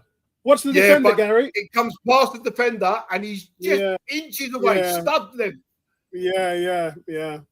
See, back in the day, Apollo, that would have been a diving header at the far post, right? Yeah, that's right. We don't see that no more.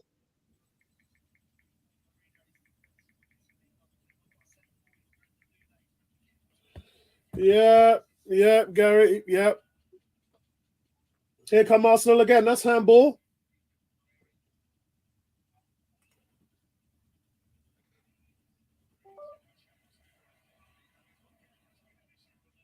Vardy going in overly excessive there on Timber.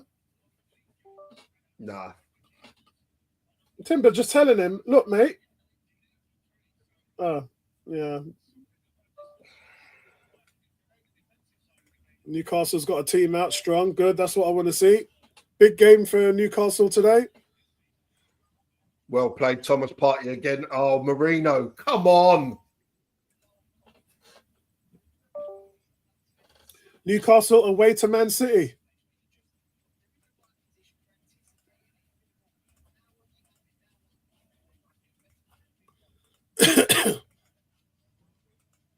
Oh, Thomas Partey's giving it away. Timber, why are you trying to get in front of him?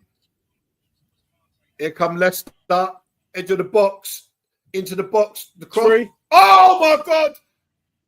And Miles Lewis-Skelly saves a certain goal at the far post. Oh, he tips it my around for a corner. God. Wow. Wow. Julian Timber's done, man. Julian Timber's done at him. He can't even get back.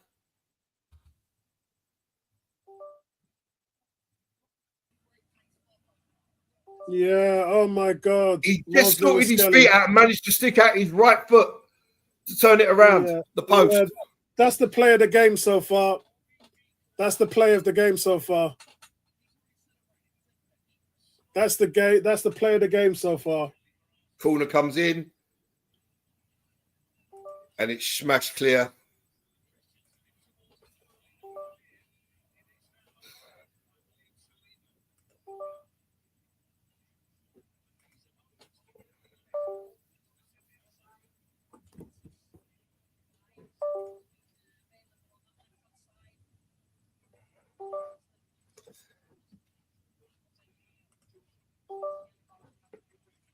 So Jorginho and Calafiore imminent. Yeah. So I wonder, Jorginho, what are they going to do? Take off Partey? Partey's been their best player. I'm surprised Leicester's not time wasting right now, trying to play for the draw. This would be another DD.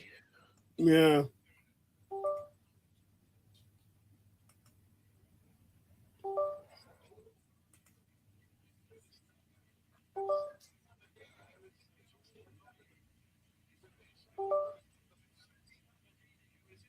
We're fast running out of time, Apollo. Yeah, we are, mate. Yeah, this is massive frustration. And all this is going to do is bounce back on the fact that all the naysayers were saying our season's over because we ain't got a striker. And if you don't win today, then you're just playing into that narrative. All the negative response on forums this week and on YouTube, social media, and everywhere. So if you don't score so Partey for Jorginho, that's a shock. I thought he'd do that. Almost Partey's had an outstanding game. Yeah. He's my man of the match. Calafiore on for Julian Timber. Oh, sorry, Miles Lewis-Skelly. Yeah.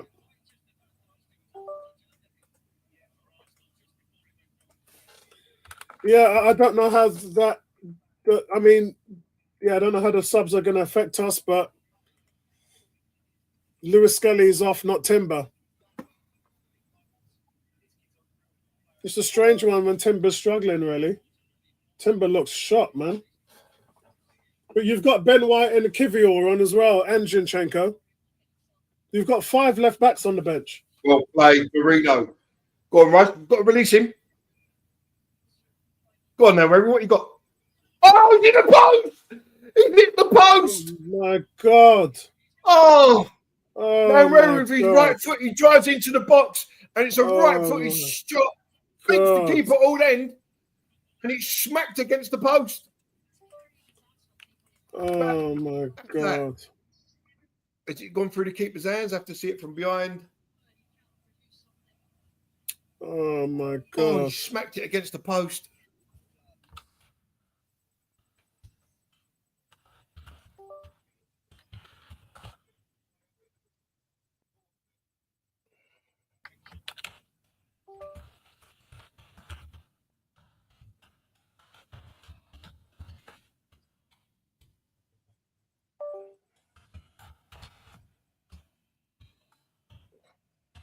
And free kick given.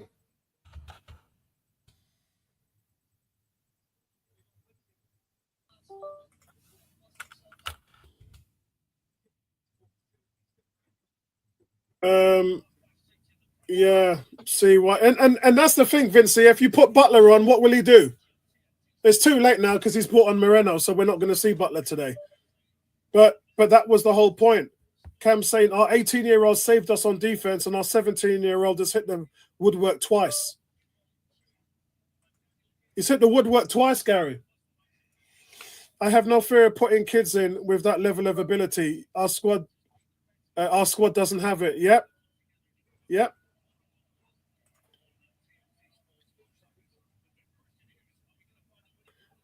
Garfield says 12 points behind tomorrow is hard. Who's 12 points? Who would be 12 points behind? I think he's talking about Man United 12 points off relegation, isn't he? Probably, yeah. Because if Arsenal draw now and Liverpool win, then that's nine points, yeah. So it's not us. Here come Arsenal again with Declan Rice. Oh. No, Calafiore cleans that Koulibaly. Yeah, it's 9 points, bro. If Liverpool win and we draw today, it's a 9-point lead.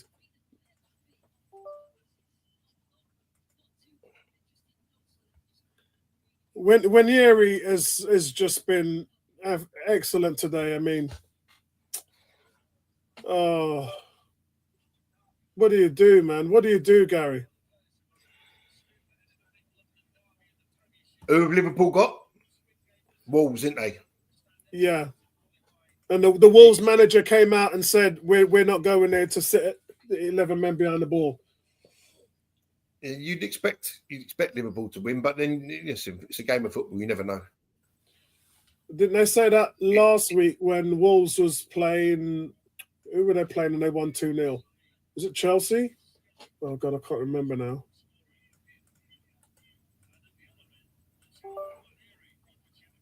Let me try and.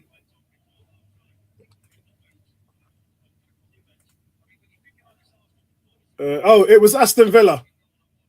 Wolves were playing Aston Villa, and we all went for Villa, and Wolves ended up beating them 2-0.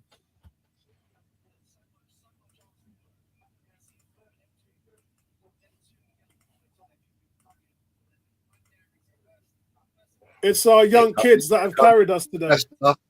Here come Leicester. Oh, Jorginho stuck out a foot, and he was lucky that he didn't connect because that would have been a stonewall penalty. Yeah, I saw that. Odegaard leading us forward to Timber, cuts inside. Oh, the ref! Come on, man. There's no advantage there, ref. He's just dragged down Timber. There. Well, it's not a yellow card. Go!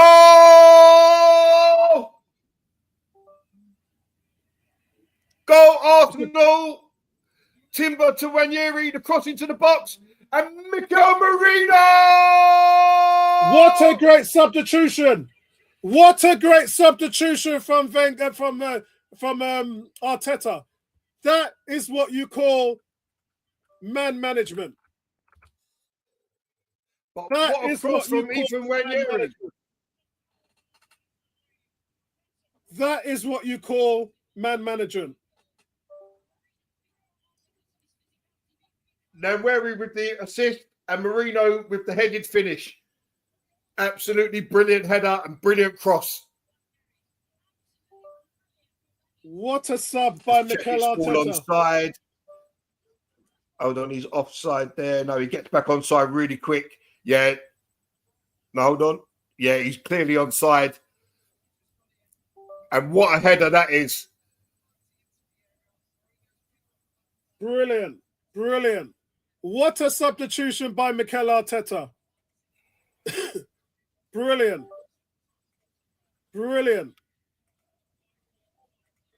Oh, Gary, man, what a relief. With 9 minutes to go. And that's our first shot really on target. Second. Our second shot on target. Yeah.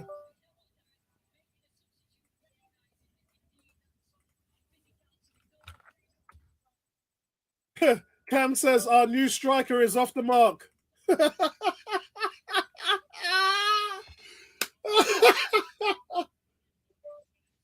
Moreno, man. Let's go. That's why we Let's didn't go. spend. That's why we didn't spend 60 million on Watkins, mate, because we already spent 30 million on Marino. Let's go. Socials calls him Slorino. Whoa, man. Yeah, because I said to you, bro, Leicester hadn't kept a clean sheet in the last 20 games. And Leicester are playing the number one defense in the league. Garfield. We haven't won yet. Big 10 minutes coming up. Yeah. Wow. Incredible, guys. Incredible. The gap to Liverpool is now 4 points.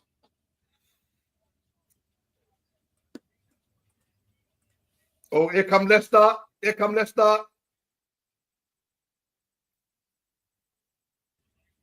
Good defending. Forced them back out wide. Need to tee off them now.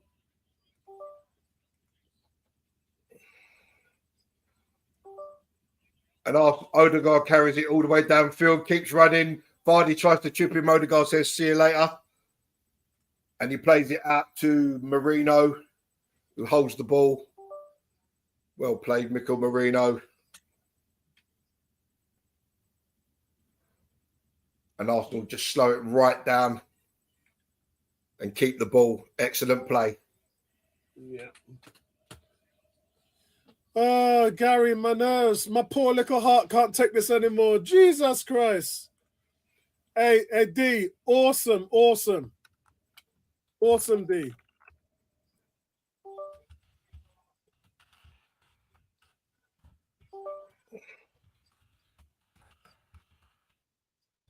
Yeah, brilliant. Brilliant, D. Brilliant. Cam says, he's talking to D, he says that's what you call man management by the manager. What? Brilliant. Oh, we got a whack in the face. That's a... Can't stop play for that. Yeah, that's a classic quality management there by Mikel Arteta. Brilliant.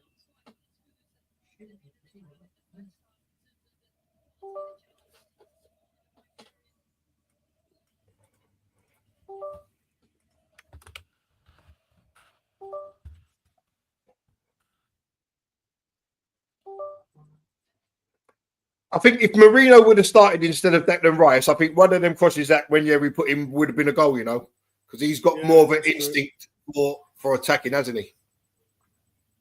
Yeah, that's right. Yeah. D says good man management is signing strikers, and that's only technical director, bro. Yeah, the club's got to give him the funds to do it, and they've got to find a striker. How much times have they? The referee's not giving Timber anything. Well done, Jorginho. Excellent. Excellent tackle. Take one for the team there. Yeah. But then he didn't give... Yeah, so, yeah, I'm not even going to complain about that one. I mean, look, he's dragged down Timber there. Mabidi can shift, man. Yeah, but he's dragged down Timber and we didn't get the foul. He can motor. Yeah, Jorginho took one for the team. Yeah, we did.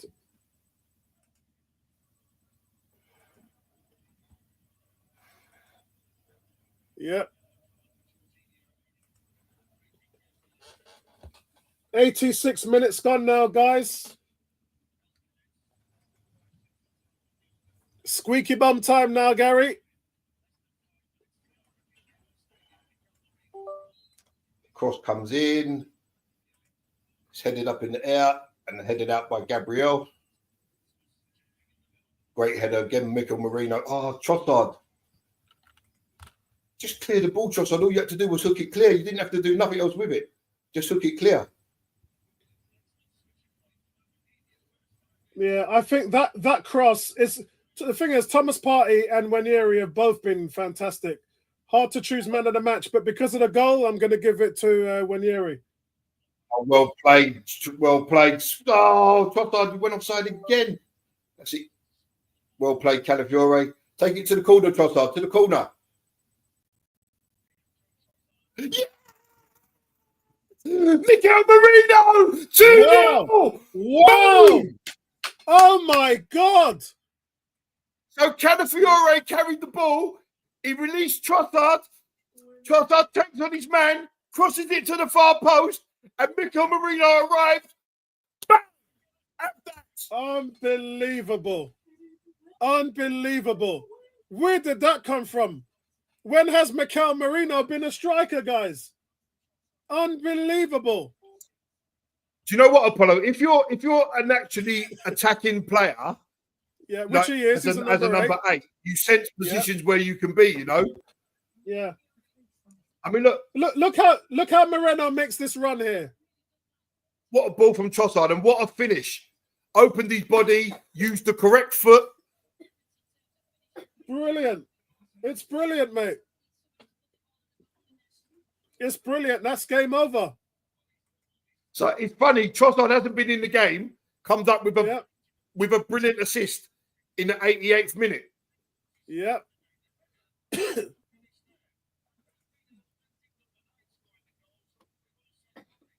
Wow. Vinci says, what a goal because he stayed wide. Great finish. Brilliant. Look, Leicester fans are going home now. They've seen enough. Huh? Leicester fans Kieran have seen Tierney's enough. come on. Kieran Tierney on. I don't know who went off. Was it Trossard?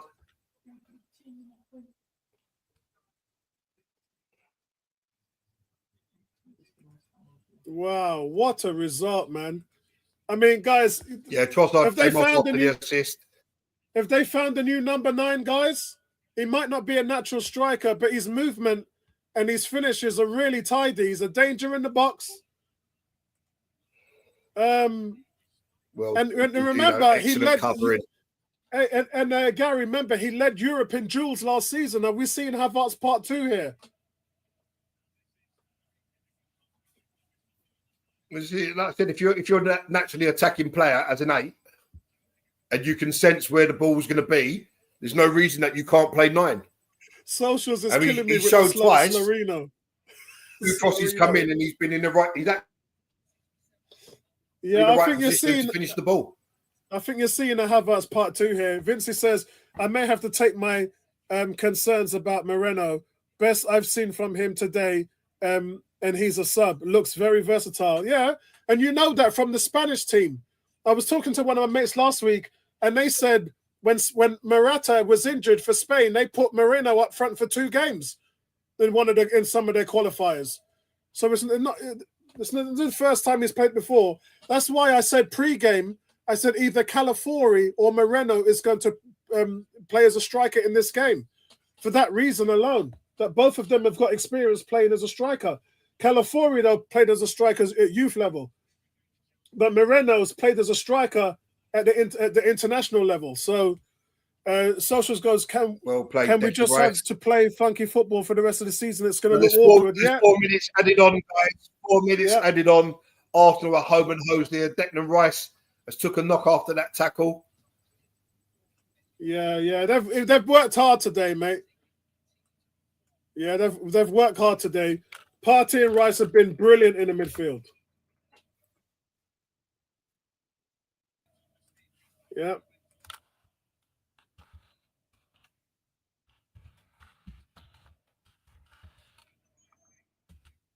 Please.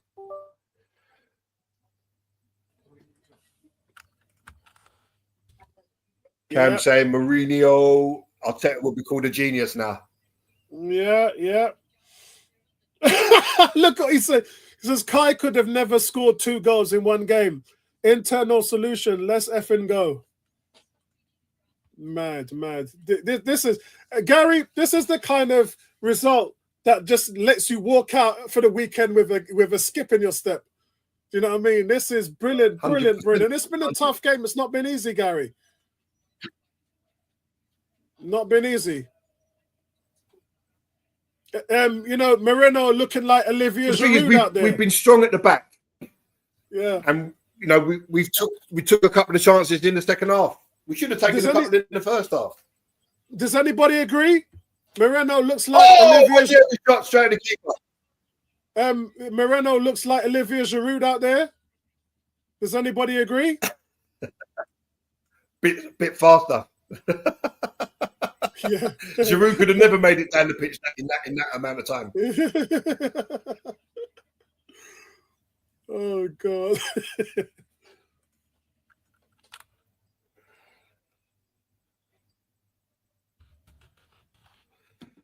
So Leicester corner, minute 30 left.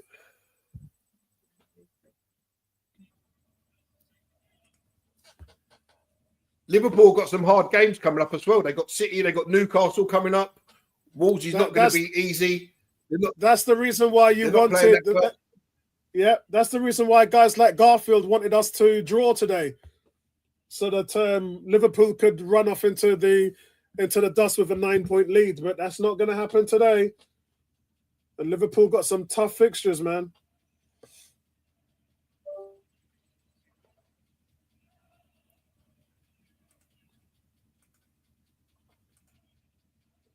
Liverpool's got Wolves. They've got Aston Villa away. They've got Man City away. By David Raya. That's brilliant. What a catch that was. Man of the match. So Ranieri gets man of the match. Yeah, I think that's a fair shout. Awarded by the TV folks. Yeah. He was just nudging it slightly from Thomas Partey. If he didn't get that assist, it would have been Partey for me. But he's hit the woodwork twice and he's got the assist. And he's looked our most threatening player. So yeah, I agree with that. Good performance today from young Ethan. So Gary, Liverpool's got Wolves at home, Villa away, Man City away, and Newcastle at home. That's their next 4 games. Yeah, so it's not going to be easy for them in any of them games. And then they got the League Cup final against Newcastle as well. So they play Newcastle twice. They didn't play well. They didn't really play well against Everton. Great punch, David Raya. Oh, go on, Arsenal. Go on. Marino for the hat-trick. Marino can only go and find him. Marino for the hat-trick. Oh! Kieran Tierney didn't read it. What did Declan Rice do? That was Declan. Declan should have got the. He should have carried it on. Kieran Tierney was right behind him, but didn't read the play. But excellent performance and excellent, more importantly, excellent result. Guys, I'm exhausted. Gary, I'm exhausted. The stress factor. What a game, guys. It's been one of those, guys. It's been absolutely brilliant. I'm so happy with the result. I did say to you guys in the pre-game that Arsenal have the option of Moreno or Calafiori as a striker, and it was really just about what the manager thought was going to be best for the setup and the situation. There was 2 crosses that Ethan Nwaneri put in to Trossard, where Trossard could not get control of it. And Gary said all Trossard needed to do was header the bloody ball. Just header the ball. Instead, he's tried to awkwardly twist his body around to get it on his right foot, and it's just not come off for him. In regards to the changes, it's been fantastic. Odegaard, hear this, Gary. Odegaard, 7 chances created in this game. Yeah, and none taken. Mad. Absolutely mad. Ethan Nwaneri, brilliant.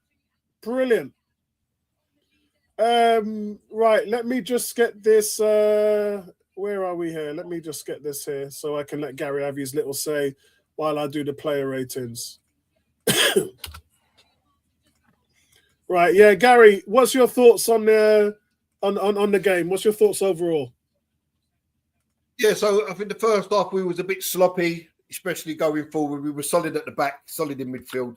Going forward was a little bit sloppy. I feel for Raheem because he hasn't had much football, like we alluded to in in the halftime break, or during the first half? We said he's had 269 minutes, Apollo, something like that, compared to 2,000 minutes this time last season. Yeah, that's right. So, and I think it's a case of when you come in and you haven't really played, you try a little bit too hard. You're not playing naturally. You're not comfortable in the team. And I really feel for him because I think he's been hard done by the manager. Yeah, a couple of really sloppy offsides from Sterling and Trossard. We created a couple of chances. Hold on. Here's Moreno. Assistance. Honestly, it was a surprise because it's the first time in my career that I play in that position. But yeah, he told me to go as a striker to make sure I go with my strengths. I think I saw it. Yeah, luckily I could have the team with 2 goals today. Well, yeah, a brace. The first time you're ever playing a striker centre forward. Is this something we're going to see? League football, guys. He's played there a couple of times for Spain. It's funny because I've only scored 2 more braces in my career, and it's the first time I scored a brace coming off the bench as a striker. But I think it's a good day to score because I forgot to give my wife some Valentine's Day. So this goes to her. I think she will appreciate it more than a rose or some chocolate. Absolutely. Always about the family. But it needed something, did this game, didn't it? Because it was a tough afternoon for Arsenal. Yeah, today was a tough game. We knew coming here to this amazing stadium with this team battling relegation, it was going to be tough. But, I think these games are the ones who live the spirit. Obviously, with these amazing fans behind us, everything is easier. So thank you to them. Thank you to everyone at home pushing and rooting for us. And this is an amazing team, and games like today are really good for the squad. Ethan and Werry, he put that ball into the box 4 or 5 times before you were even on the pitch today. But just how good is he for such a young age? Yes, he's an amazing player. Every time I do an interview, you guys ask me for him. It's natural because he's such a talent. Luckily for him, today he crossed the ball. I've been talking to him the whole season. I needed those kind of balls when I'm arriving in the box. And he has such a wonderful left foot that he put it right in my head. So I could only score. Look, you have closed the gap from the top of the table now, just to 4 points. How important is that? Even though there's still games to go, you've got to take every opportunity. Yeah, of course. This is a long season. We've been talking about it since the beginning. Season. This is a long run. We have to keep the foot on the gas. And I think if we keep doing this job, putting pressure on every single game, good things will come in the future. Okay, thank you for talking to me. Well done. Excellent. So let's move to Tony out there in Paris at the moment and get his thoughts. Yeah, guys, amazing. So I'm just going to play you very briefly the reaction in the Arsenal Supporters Club here in Paris. I think it's a nice thing for us to see. Let me just get there.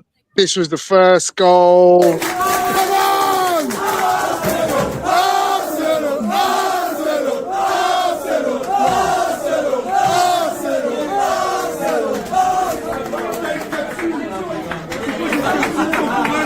Come on! Let's go! Come on! Come on, you Gunners! Arsenal! Arsenal! Arsenal! Arsenal! Arsenal! Arsenal! So yeah, I got a couple of guys asked me about what I was doing, and I told them about the Arsenal 101. So we might get ourselves with a couple of new subscribers, hopefully, after today's exploits in Paris. But yeah, amazing. Superb game. For me, my man of the match was Ethan Nwaneri.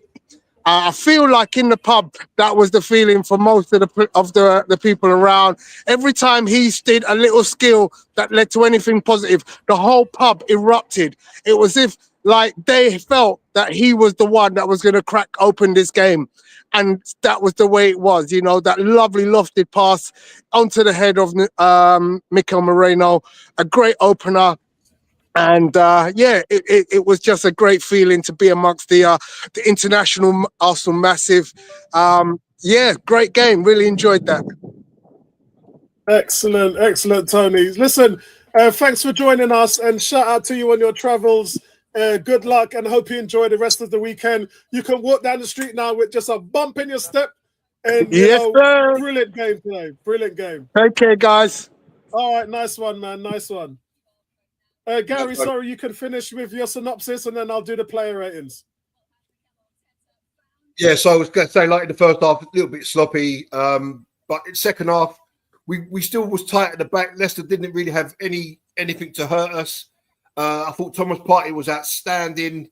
Was quite surprised that he withdrew him. Brings Mikel Merino on, pushes Trossard out wide. Ranieri again was fantastic from start to finish. Comes up with the assist for the first goal, and then Trossard, who really had quite a bad game, then puts in a fantastic ball for Merino, who somehow appeared in that position to slot home again for 2 goals. Brilliant substitution by Arteta.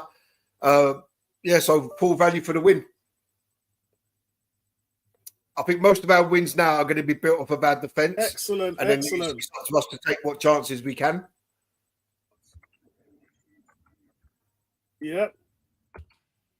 Right, so I'm going to. You don't mind, Gary, if I go straight into the player ratings? No, go ahead, mate. Okay, right, guys, player ratings. All my player ratings are up there for you guys to see, and it's not even a mixed bag. It's quite close, actually. David Raya, I'm going to give him a 7. I think he was forced into a save by Ndidi at the opening of the second half. Not too much to go on here, because they don't really give you that threat. Once Justin got taken off, I think that was their main threat, as opposed to Vardy. And Vardy was playing, he's 38 years old, plays more out on the wing to accommodate the lack of help that they have in attack. So I'm going to give David Raya a 7. Urian Timber, I'm going to give a 7 as well. Jordan Ayew roughed him up a lot. I counted about 5 or 6 fouls. We just dragged him to the floor, and it got to the point where the referee gave a foul for the first 2, but for the last 4, the referee just saw Timber being dragged to the floor and just carried on playing. He didn't even want to give a foul for it anymore, which was silly, even though Ayew did find himself with a yellow card in this situation. But really rough day. Urian Timber is going to be sitting in that ice bucket right now, trying to cool off all those knocks that he's had today. It's a good thing that we're resting this week as well. William Saliba, not just for Saliba, but Saliba and Gabriel didn't really have much to defend on, but they dealt with Jamie Vardy as well as they could. And Gabriel had about 7 clearances as well. So both of them, strong performance, another clean sheet for the pair, best defense in the league. Miles Lewis-Skelly, you know what? Where is it here? I'm going to give him an 8. I'm going to bump him up from a 7.5 to an 8 because he saved us. He saved us. That play that he made when the ball comes across, and that crucial intervention at the back post to deny Cordova Reed a certain goal. Really, guys, that was a telling move. That for me is when the game changed.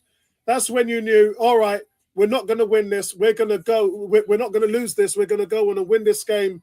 And from then, we just had an extra step in our play, and we just looked formidable.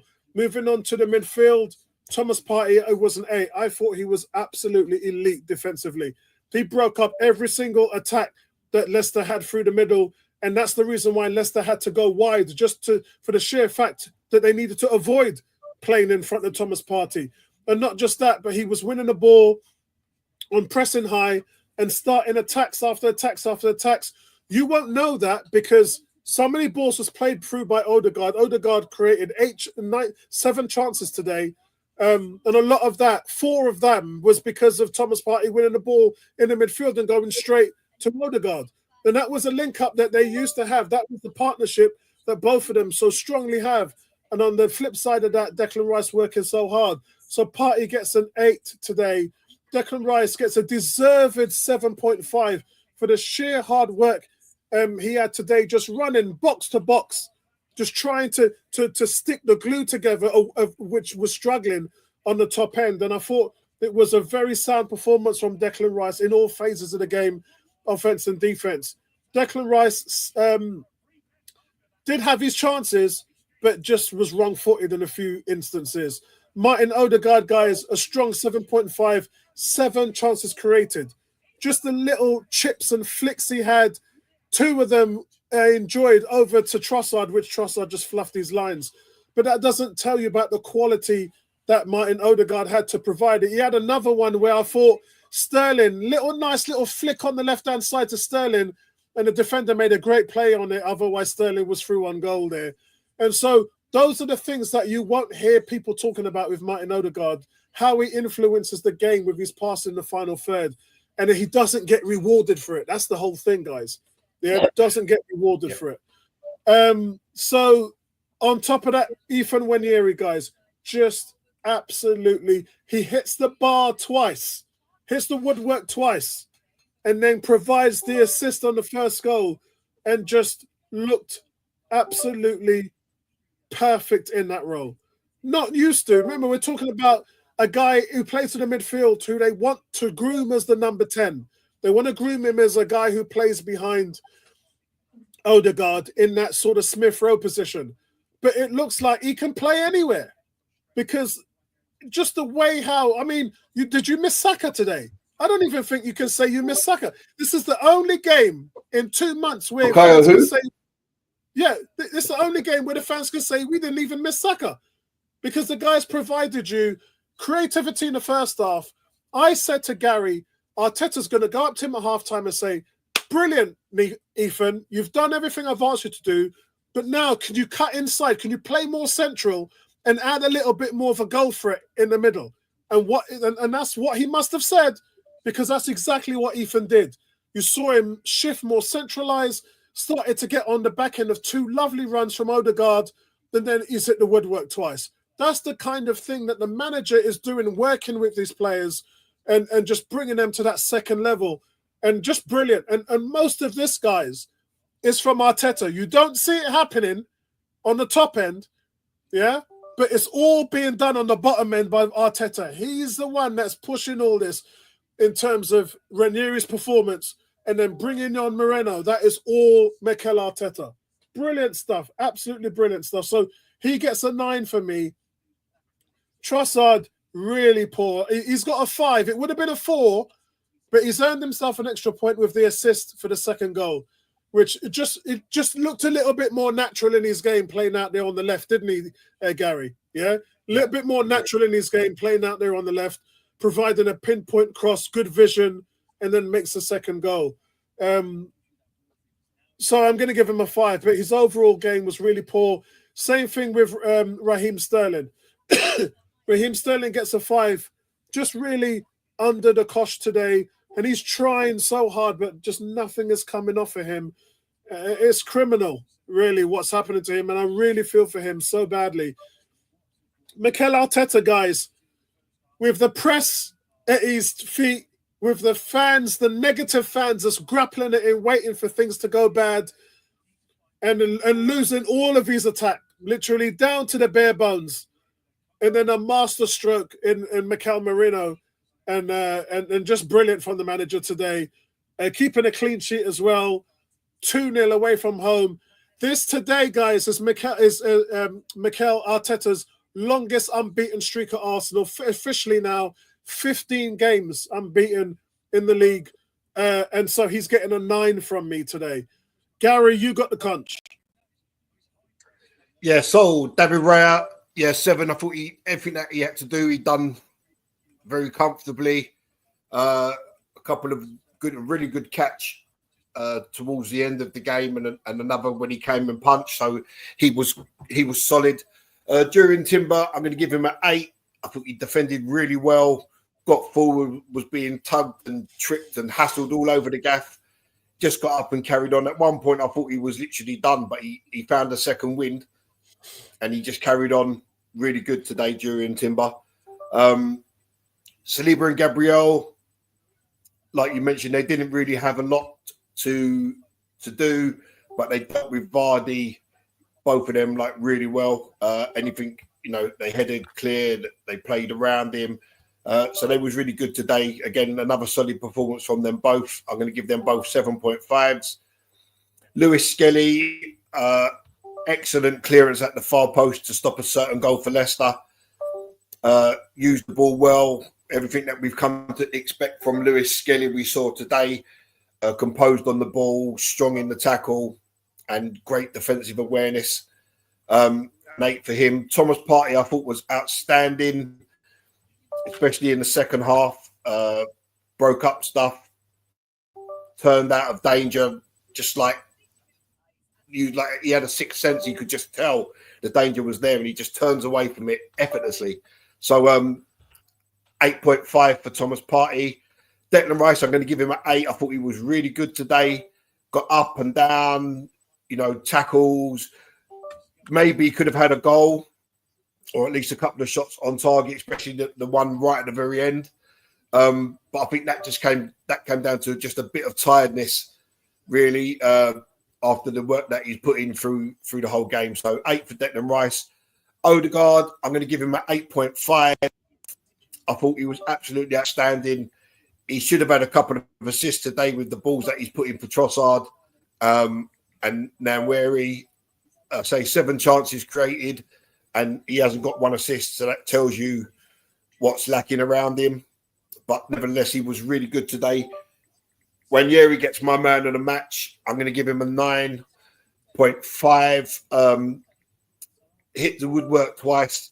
Comes up with a brilliant cross for the first goal for Marino. Just an outstanding game. He looked like the danger man in the first half, and he carried that on throughout the whole 90 minutes. So very well done to him. I'm very pleased for him. Trossard, again, I thought it was a poor performance from him. Was needlessly offside in the first half. Kind of done okay in the second half, but what a cross for the assist. So I'm going to give him a 6 just for the assist. Sterling, again, I feel sorry for Raheem Sterling. I think he's been hard done by the manager. Hasn't had no game time, and then you're throwing him in and you're expecting him to be, to have an effect on the game. And I personally think that when you haven't played, you're not up to the same speed and in the same cohesion with the team. And sometimes you try a little bit too hard, and that's when things don't come off because you're not playing naturally. So a 5 for Raheem Sterling, and I'll have to give him a 10. The substitutions were excellent. And I think he got mostly everything right today. So well done to him. Okay, guys. Let's see what some of you are saying in the chat. It's been just been an elated, fantastic day. Congratulations to the Gunners and for you guys who are joining us late. Let's get the banner off, shall we? Let's see what you guys are saying. D's got a lot to say. Shout out to for the last ditch clearance, man. That was the play, guys. That was where we just jumped out and said, right, let's go and win this. Yeah, let's go and win this. He's given Sterling a 2. He's given Odegaard a 6. The rest of the players he's given 7 and 9s. Cheers, bro. I do my best on the ratings. That's probably where I'm most known on YouTube for the ratings. A lot of people come in and check the ratings out. I do have to do separate videos for that because some people, especially when they're watching the day after, having to zip through to find it. Cam says Moreno, a box crasher similar to Ramsey, so I'm not surprised. Cheers for that, bro. Cam says, I love Moreno potentially becoming the centre forward solution, but for the love of God, please cook up a better song. Yeah, I don't like his song either. Quality move by Arteta. Moreno's already a better inside finisher than Havertz. 2 fantastic goals. And then he jokes by saying, no wonder we didn't buy Ollie Watkins. Who knew we were hiding a beast on the bench? Finally unleashed a secret internal insolution. 18 saying, Arteta nailed it. I think we can hold out now until Martinelli and Saka come back in 3 weeks. D says, only one a better finisher than Havertz. He's garbage in front of goal. Yeah, I think that's why they're saying Moreno's better. That's a new song. Moreno, whoa, Moreno. He comes from Sociedad. He's just an effing lad. Oh, God. Wanyeri and Miles Lewis-Skelly were great, showing real maturity for their age. Had massive impacts on both ends. They did. Defense was mostly solid. Saliba still having shaky moments like he has all month. Yeah, I don't know what's going on with Shaniki. Shout out to Cranky. Cranky, oh, you know what? I didn't send him a link.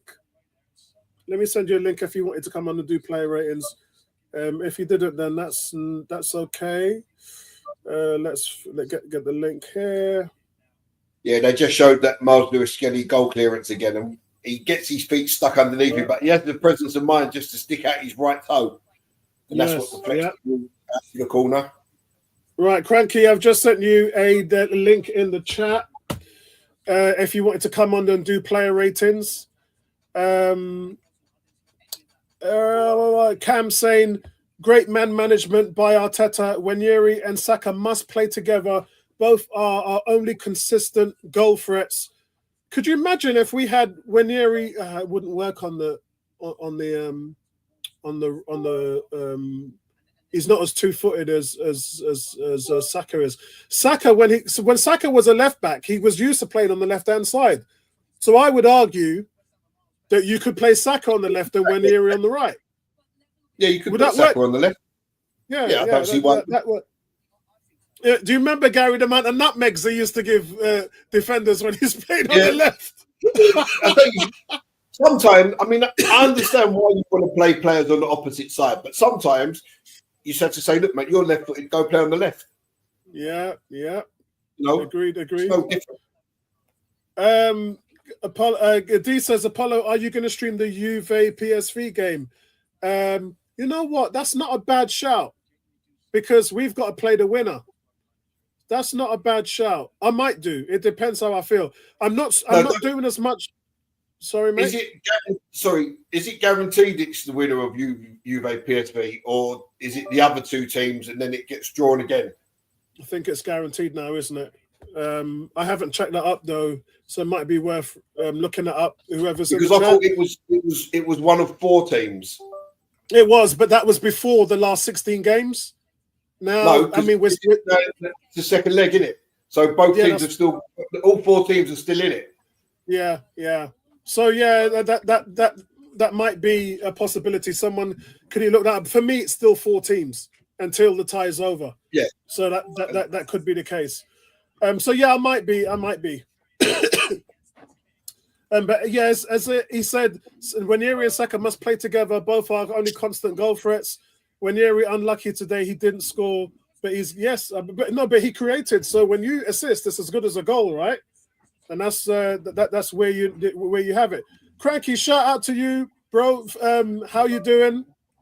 I'm doing well. How you doing? How you doing, Gary? My poor heart can't take it.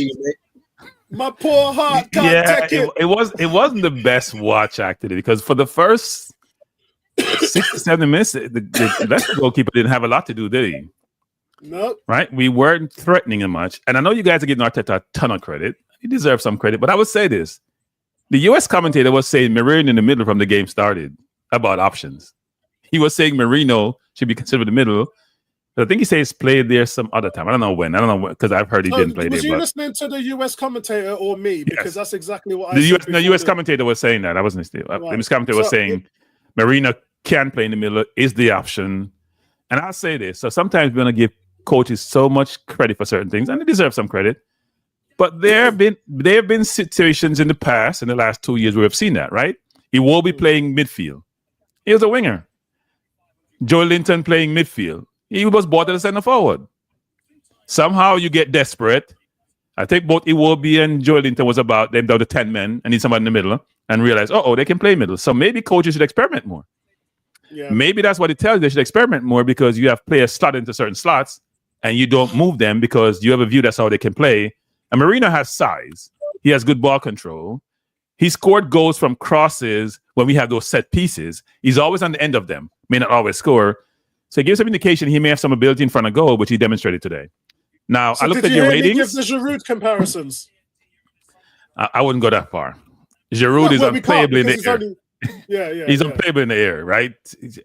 Not the quickest. They're both not quick, by the way. Yeah. I think Marino would be as effective as Havertz. because he has good ball control skill, right? Very, very technical. Yeah. And Havertz is not quick either. And he's very good in the air. So it's similar qualities. And his second finish was brilliant, actually. Yes, it was. Because that's the Right, run. he got over the ball, brilliant. Yeah. Did you see how he kept up with the tempo of play? Most people just go too fast and then they're either offside or they're out of the play. He tempoed his run perfectly to the point of hitting that in with his left foot. You mean unlike Sterling and Trossard, who were offside all day? It's Six times which they you were don't offside. understand when you look across the line. Just quickly, guys. I've just checked out the Champions League thing, and it's between AC Milan, PSV, Feyenoord, or Juventus. So there's another draw to take place after this round of games, which will then give us one of them four to play. Yeah, we're probably going to get Juventus. We're probably going to end up with Juventus. Go on, Cranky. I hope we don't end up with Juventus. We're not ready for them yet. We need Marino to play more center forward. Look, it was a disappointing game because Leicester leaks goals, right? And they could have won this game today if Lewis Kelly doesn't make that desperation. I don't know even who got the ball out of bounds because it was a difficult situation he's in. If Ndidi took his two chances, we may have a different conversation. I thought, I see Sterling play. I know Gary's making excuse for Sterling. I don't know what's happening with Sterling, but I would say this. Sterling reminds me of William. We all thought William was done, and he went to Fulham and did brilliantly for 2 years, and they brought him back now, even after he was out for another year. I don't know what it is. Certain players come to Arsenal, they're just not working, and Sterling just not working for whatever. And I'm a big Sterling fan. I thought you were very generous. You giving Sterling a 5? No, he was a 2. He was a 2 today. Yeah, and I'm one of the biggest Sterling supporters, but he was a 2 today. Yeah, well, I'm going to a family event later on, and I don't want my uncle and aunties to tell me I gave him a 2. Yeah? No, he's a 2 today. You guys know I don't pull punches with family, but I'm definitely not walking into that trap, Cranky. That's just no. I'm a big Sterling supporter. I think Sterling is not done. Some people say he's done. I don't think he's done. I think there's confidence is gone, and confidence is half the battle when you're at that level. If you have 123 Premier League goals, I don't care who you're playing for, it's 123 goals. Not a lot of people have that on their resume. So what he's doing when he gets the ball, Paul, if you notice, he's not instinctive. He's thinking so much. By the time he stops thinking, he gets dispossessed. Yeah. He stops the ball. He's not thinking, you know what? I get it. I saw him play against Walker about a year or two ago, and he was skinning Walker for Chelsea all game. Where is that Sterling? He's what, just 30 or something around there. So look, the conversation is not about Sterling. Anyone was brilliant. Marino has to be the man of the match, guys. I know Enranier is brilliant. He's great, but you come on the field for 25 minutes. You're down. You're basically down, not by goals, but you're down. You're not in the game. You look like you're going to score. You score 2 very, very good goals in 25 minutes. So extrapolate that to 90 minutes. That's how you think about it. It can't be Enranier. He created the cross. He hit the crossbar once, the upright ones, but it can't be Enranier. It has to be Marino. Yeah, and actually, I didn't even put Moreno's name up there, but he gets a 9 as well. He gets a 9 as well, Moreno. No, I gave him an 11. Yeah. When you are a substitute, right, he's off the chart. When you're a substitute, you come in the game, 25 minutes, your team is struggling. They don't look like they can score between now and next year. You score a brilliant header. You ran from all the way back in your defense to score in that fast break, and you're not quick, right? You change the entire game. You change the outlook. The fans who travel all that distance are now happy as hell going home. You have to be man of the match. And Nwaneri is a brilliant footballer. Here's a question for you, Apollo and Gary. Yeah. What happens when Saka comes back with Nwaneri? We talked about that before you joined. Saka plays on the left, Nwaneri plays on the right. I don't know. He's going to be hard. I thought there was a lot to drop Martinelli because of his defense. He loves Martinelli's defense, who runs all game. And Nwaneri is not best on defense, by the way. He fakes it sometimes. He tries, but it's not his forte. He's 17. He's got that to learn. Yeah. Huh? Yeah. He's 17. He's got that to learn. But I'm just saying, you want balance, right? You want balance in your team. Yeah, you can get that with Nwaneri. Not as much as Martinelli, frankly. When it comes defensively, people don't realize how much Martinelli runs in the game. Yeah, hold on. I'm gonna have to show you, Cranky, something which you missed at halftime. You missed it at half time. But Nwaneri is just a brilliant instinctive footballer. He doesn't have to think. You can watch him out there playing. It just happens. It's natural, right? Yeah. I've done it 10 times. It's muscle memory. I don't have to try to, like Sterling, think about every single thing I'm going to do. I'm just going to do what's natural to me. And it's very obvious that the kid is not even 18 yet. Is ridiculously good. Right, that's what you missed at halftime, Cranky. So here, let me get rid of this so you can see it. So he had 8 duels won, which is more than anyone on the pitch. He won the ball back 8 times. Martinelli has never hit that number this whole season. No, but you're focused on the stats. I'm focused on off the ball, right? So sometimes the stats don't tell the story.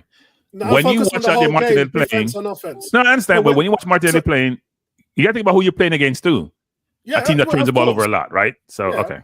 But you only got a bit. Well, I don't want to cut you, but this guy offensively got 1 assist, hit the ball, hit the post twice, and won 8 duels on defense. So he gave you a complete game today. That's why he's man of the match. No. It can't. You can't have somebody come score 2 goals in 25 minutes, and you're struggling, and you say he's not man of the match. I just don't understand that logic.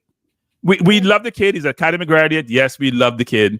Both him and Lewis Kelly. But let's take the bias off the table. If Saka come on in 25, if Nwaneri came in 25 minutes and scored 2 goals, would we say Marino was the man of the match if he played with Nwaneri? Let's flip them. It depends what kind of game. Because before you joined the stream, I actually said to Gary, Partey was getting my man of the match, and if it wasn't for the assist, then I would have given it to Partey. No, I had Nwaneri as man of the match. Because you know why? Because he was doing something offensively. In the middle of the park, it's easier for Odegaard and Partey to move around because Leicester is not the best team pressuring you. But when you get the ball in difficult situation when they're packed in and you're beating people still and you're putting crosses in, you hit the upright and the crossbar, and people are giving Odegaard a pass. Okay, he ain't a threat offensively. Yes, with his assists, but our chance is great. He ain't scoring no goals. I mean, my 10 put pressure on keeper. Yeah, if anyone ever plays the 10. Keeper got to make saves because it's closer to goal. He created 7 chances today, which is actually a lot. To who? You saw the 2 chances by Trossard in the 6-yard line. Yes. One of the balls he put over 2 defenders. He completely took them out of the game. Brilliant passes, by the way, and difficult chances too, by the way, because the ball is in the air, right? But yes, I agree with those 2. One of them he slipped to Declan Rice, and Declan was. I don't even know. Declan's first touch was all over the place. Yeah, true. He should have hit the ball direct. Instead, Declan tips it and the ball goes to the left. And I'm just like, if you put your foot right on that, you're in on goal. And so Odegaard, unfortunately, doesn't get accolades for those mess ups. He doesn't. But he's there pulling the strings behind. Here's my thing, though. You, as a 10, you have to be more of a goal threat. Right? He has 1 goal this season from penalty? You have to move. If Nwaneri is playing the 10, if Nwaneri is playing the 10, keepers making saves or goals are being scored. He has 7 goals this season, and it's far out wide, right? Because Odegaard plays almost in Nwaneri's position, right? The way he plays on the right, so he's close to the goal, and he's the creator. And we agree he's brilliant on the ball. Well, sometimes, but he has to be more of a goal threat, especially now when all our offensive players are on the sideline needing medical treatment. Did you see the one where he was on the left? Raheem plays him in, and then he flicks on the outside of his right foot. But the defender makes an incredible play on it. Otherwise, Raheem was in there for a. But he makes because you know what, on TV it looks easy sometimes, people. But if you're at the game, there's no space there, right? If you're at field level, there ain't no space there for that pass to be made. So you have to have a vision which is not natural, and also make the pass at the right pace. Right, to get to the destination. So I give him a lot of credit, but he's, as the captain at this point in time when we're struggling offensively, he has to be more of a goal threat. Yeah, I definitely agree. He's not scoring enough goals. He's definitely struggling there. I think it's generally a problem, Vaz, though, not getting the 10 and the 8 into the box. He's around the box, Gary. It's just that you see like what Nwaneri is, both feet, by the way. And I heard somebody says that Saka's a better right foot than Nwaneri. Please. Saka ain't got no right foot. Saka swing it sometime, it may connect, it may not connect. Nwaneri is probably Arsenal's most natural footballer, actually. If you just think about how he plays, he just is a beauty to the eyes. He just glides across the park. You see him setting up defenders and go by them. And he's not the quickest, and yet he will set you up and look like he's the quickest. So I will see what Arteta does with him going forward, because now Marino is going to be the center forward. Sterling probably goes back to the bench. Trossard, I guess, go left, and he plays right. I assume that's how it's going to work. Yeah, I agree with you, because Arteta's got him set up as a number 10 behind Odegaard. And I've seen him play 3 times. He came on as a sub in the Premier League to play when Odegaard went off, and I wasn't impressed with Ranieri at all. But every time he's played on the right, he's looked incredible. Well, part of it is that you have less space. You have more space out wide, right? When in the middle, the pressure is coming from all angles. Yes. The sideline probably is his friend, given how skillful he is on the right. So you know, you see everything in front of you. In the middle, you can't see behind you sometimes. You can see what's in front of you. So he may have more chance to maneuver. I think he's going to be a brilliant 10, though. I think he's going to be a brilliant 10 eventually. The awareness factor will improve. Say again, Gary? I think his future is very bright now, Mary. Yeah. The problem is he another Foden, the concept of how Pep treated Foden for like 2 or 3 years before he made him a regular. Because if he's playing behind Odegaard, he's not going to get much game time. Right? Yeah, he's not going to start games. Yeah, I agree. So I think I got to figure something out, because if I'm the kid, I want to play. I know I'm young, but I want to play. Yeah, but this is also where Arteta's got to get this rotation right, and you need to see more of it. I know we've seen it's been better this season than previous, but it's still way off where it should be. Yeah. He's when he's forced to, he makes decision versus making of his own volition, right? Yeah. You have to coach, you have to make certain decision, and maybe even take certain risks, because it's a long.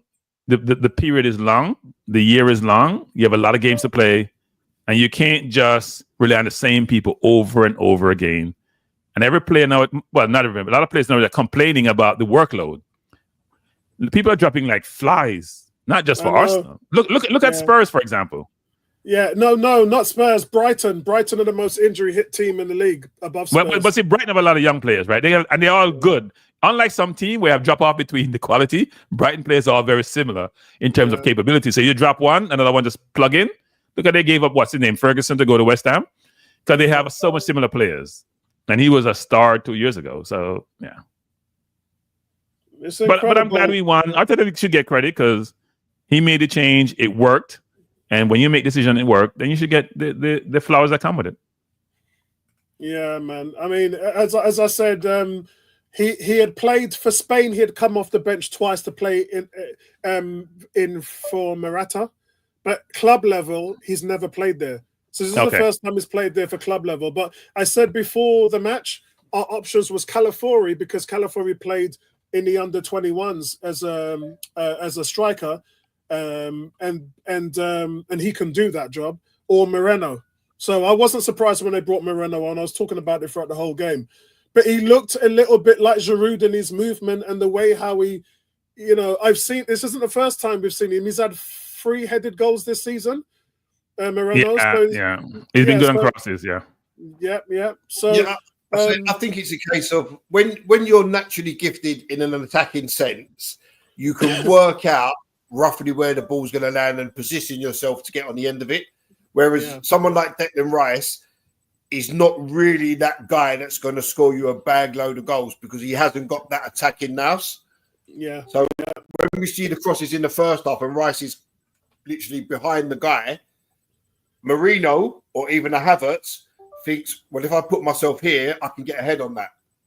So it's a completely different skill set. So what's the story with Ben White is back? Does he get his place back or is he on the bench? Well, we were actually talking about that in regards to I wrote an article on the forum, and I don't know whether you saw it, and it was really about how is Arteta going to approach this. And one of my options was to obviously start Moreno as a striker, start Trossard as a striker. The other one, which a lot of people were in favour of actually, was to change the formation. And changing the formation would have mean you could be playing with 3 at the back, which I know Vincey's a big fan of, and going with the flooded wing-back situation in the midfield. Why did I say that? Because that means you can then put Timber and Tierney and Calafiori higher up the field. Does that make sense, Cranky? So essentially, you can have Skelly. There is zero chance of Arteta going 3 at the back. So Arteta, I don't think he's doing that. No, but I mean, even in his conference, you could hear him answer what I was talking about. You're going to have to level up as a manager. You're going to have to make some tough decisions. You're just going to have to do it. You don't have any other options. And so, right. Yeah. Okay. So, but one of my options was you play, instead of 3 up front, you play with one up front, and then you have a 5-man midfield with 2 wing backs. Does that make sense? That way you can keep your core midfield of, say, Partey, Odegaard, and Rice, but you can implement a Tierney or Calafiori on the left and a Timber as an attacking wing back on the right, and then you can use those guys to help through. You essentially be playing a sort of a free 3-5-2 or 3-5-1 if you, or 4-5-1 if you like, depending on whether you want 4 or 3 at the back. But the option is there, Cranky. So here's my view on that. You've played, what? How many unbeaten now in the Premier League? About 15? What's the number?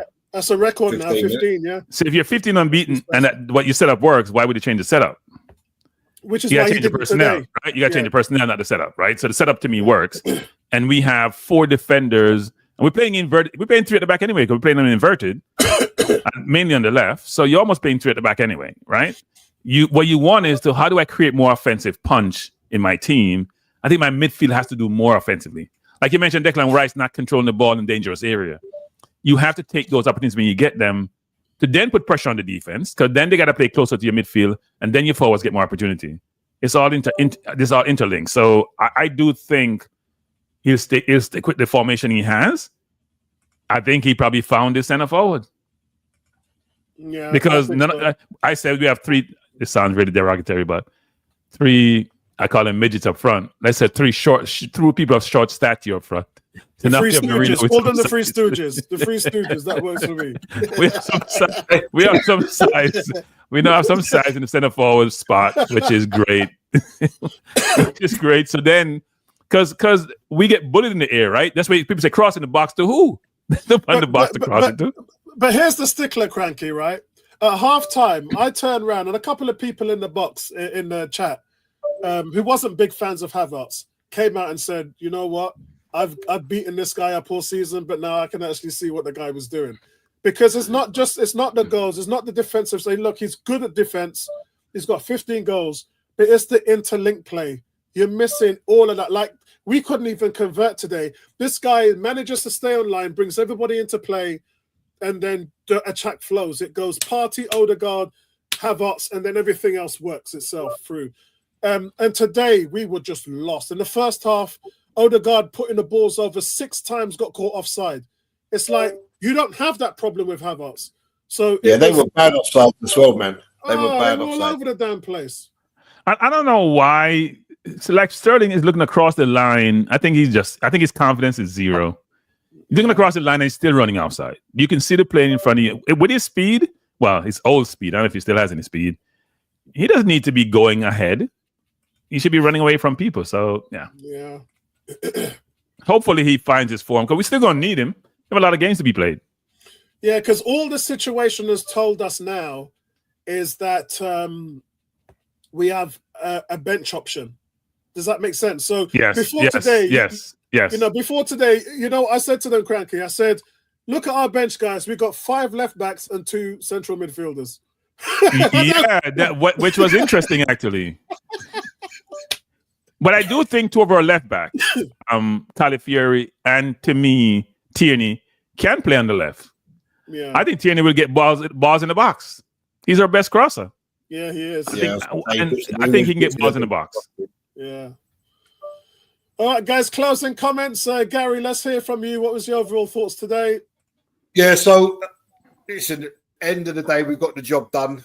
It doesn't always have to be pretty, but the most important thing is the result, and we got that today.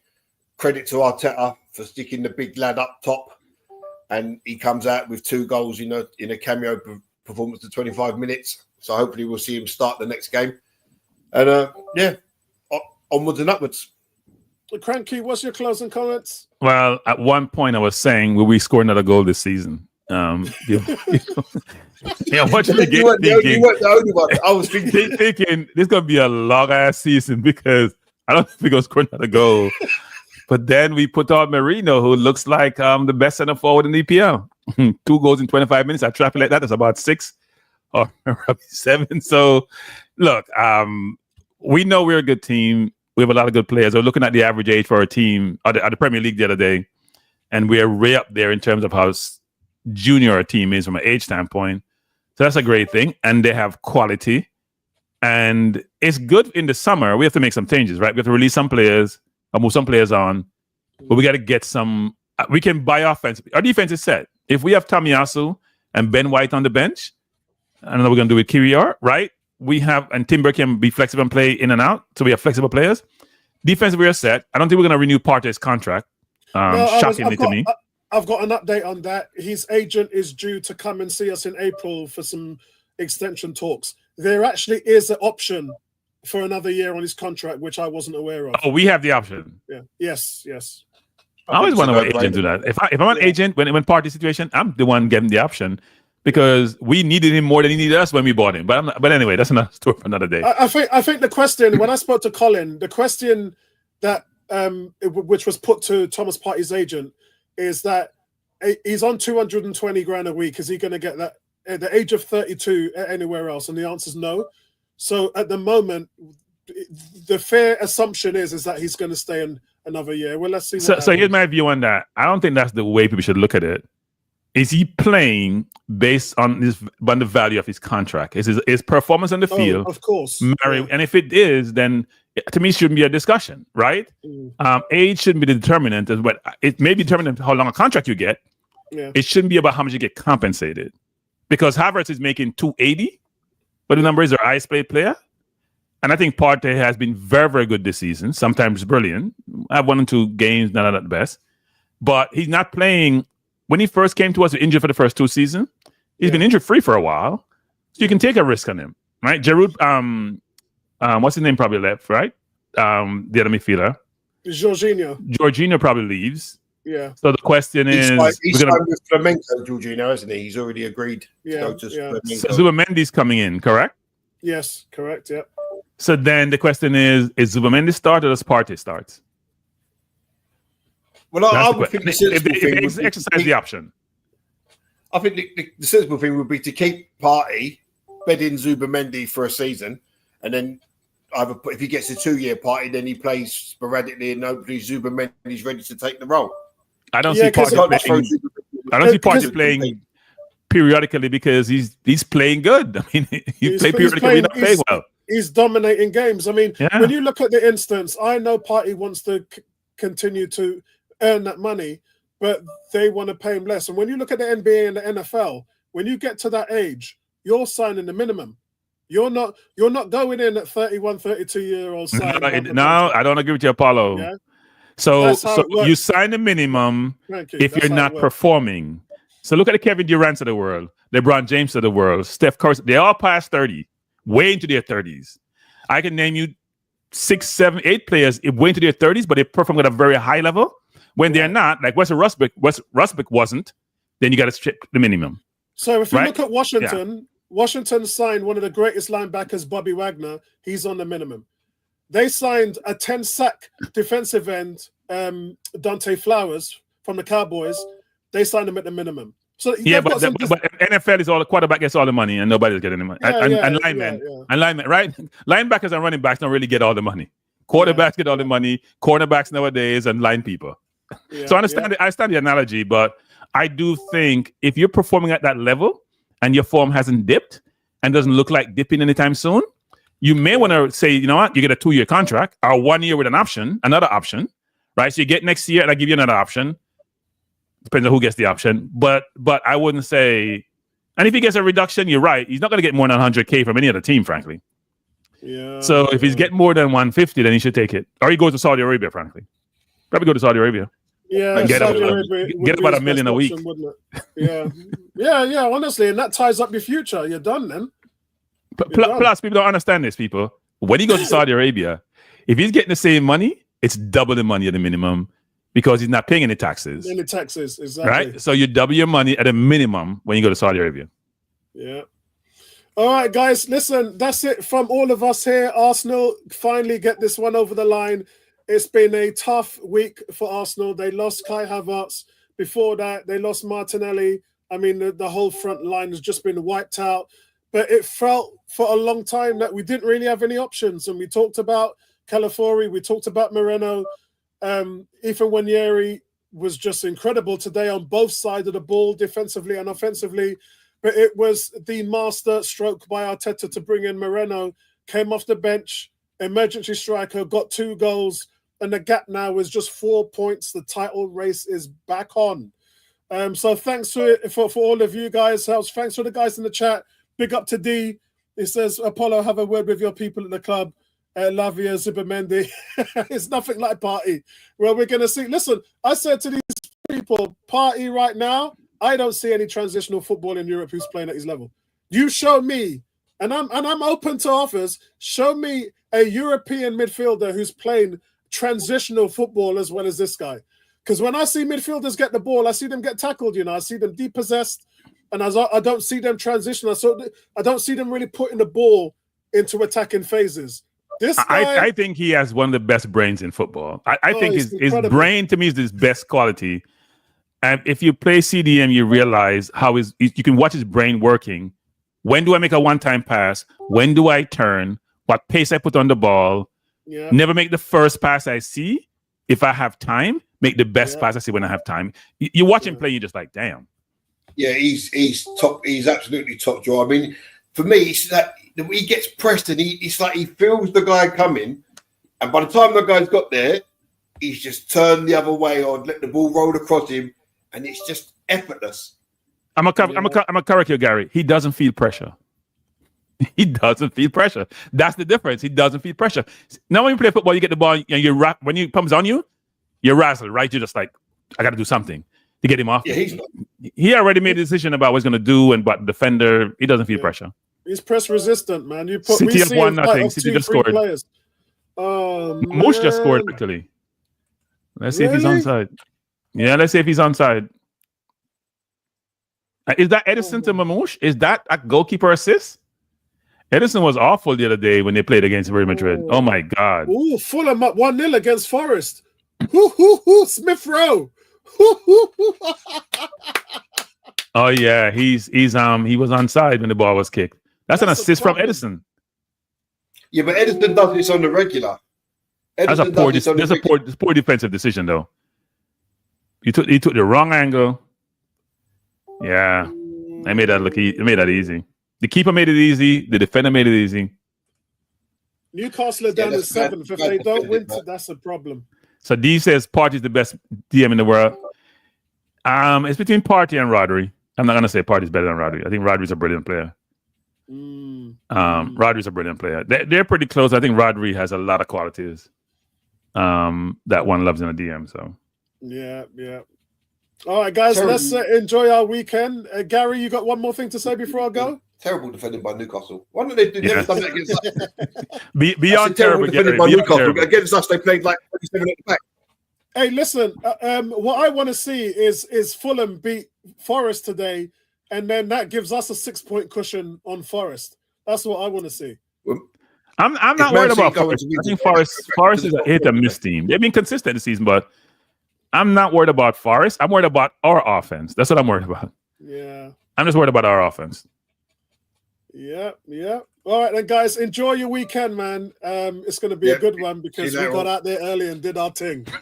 All right. Nice one, guys. Yeah, appreciate that. That's it. All right. See you later, guys.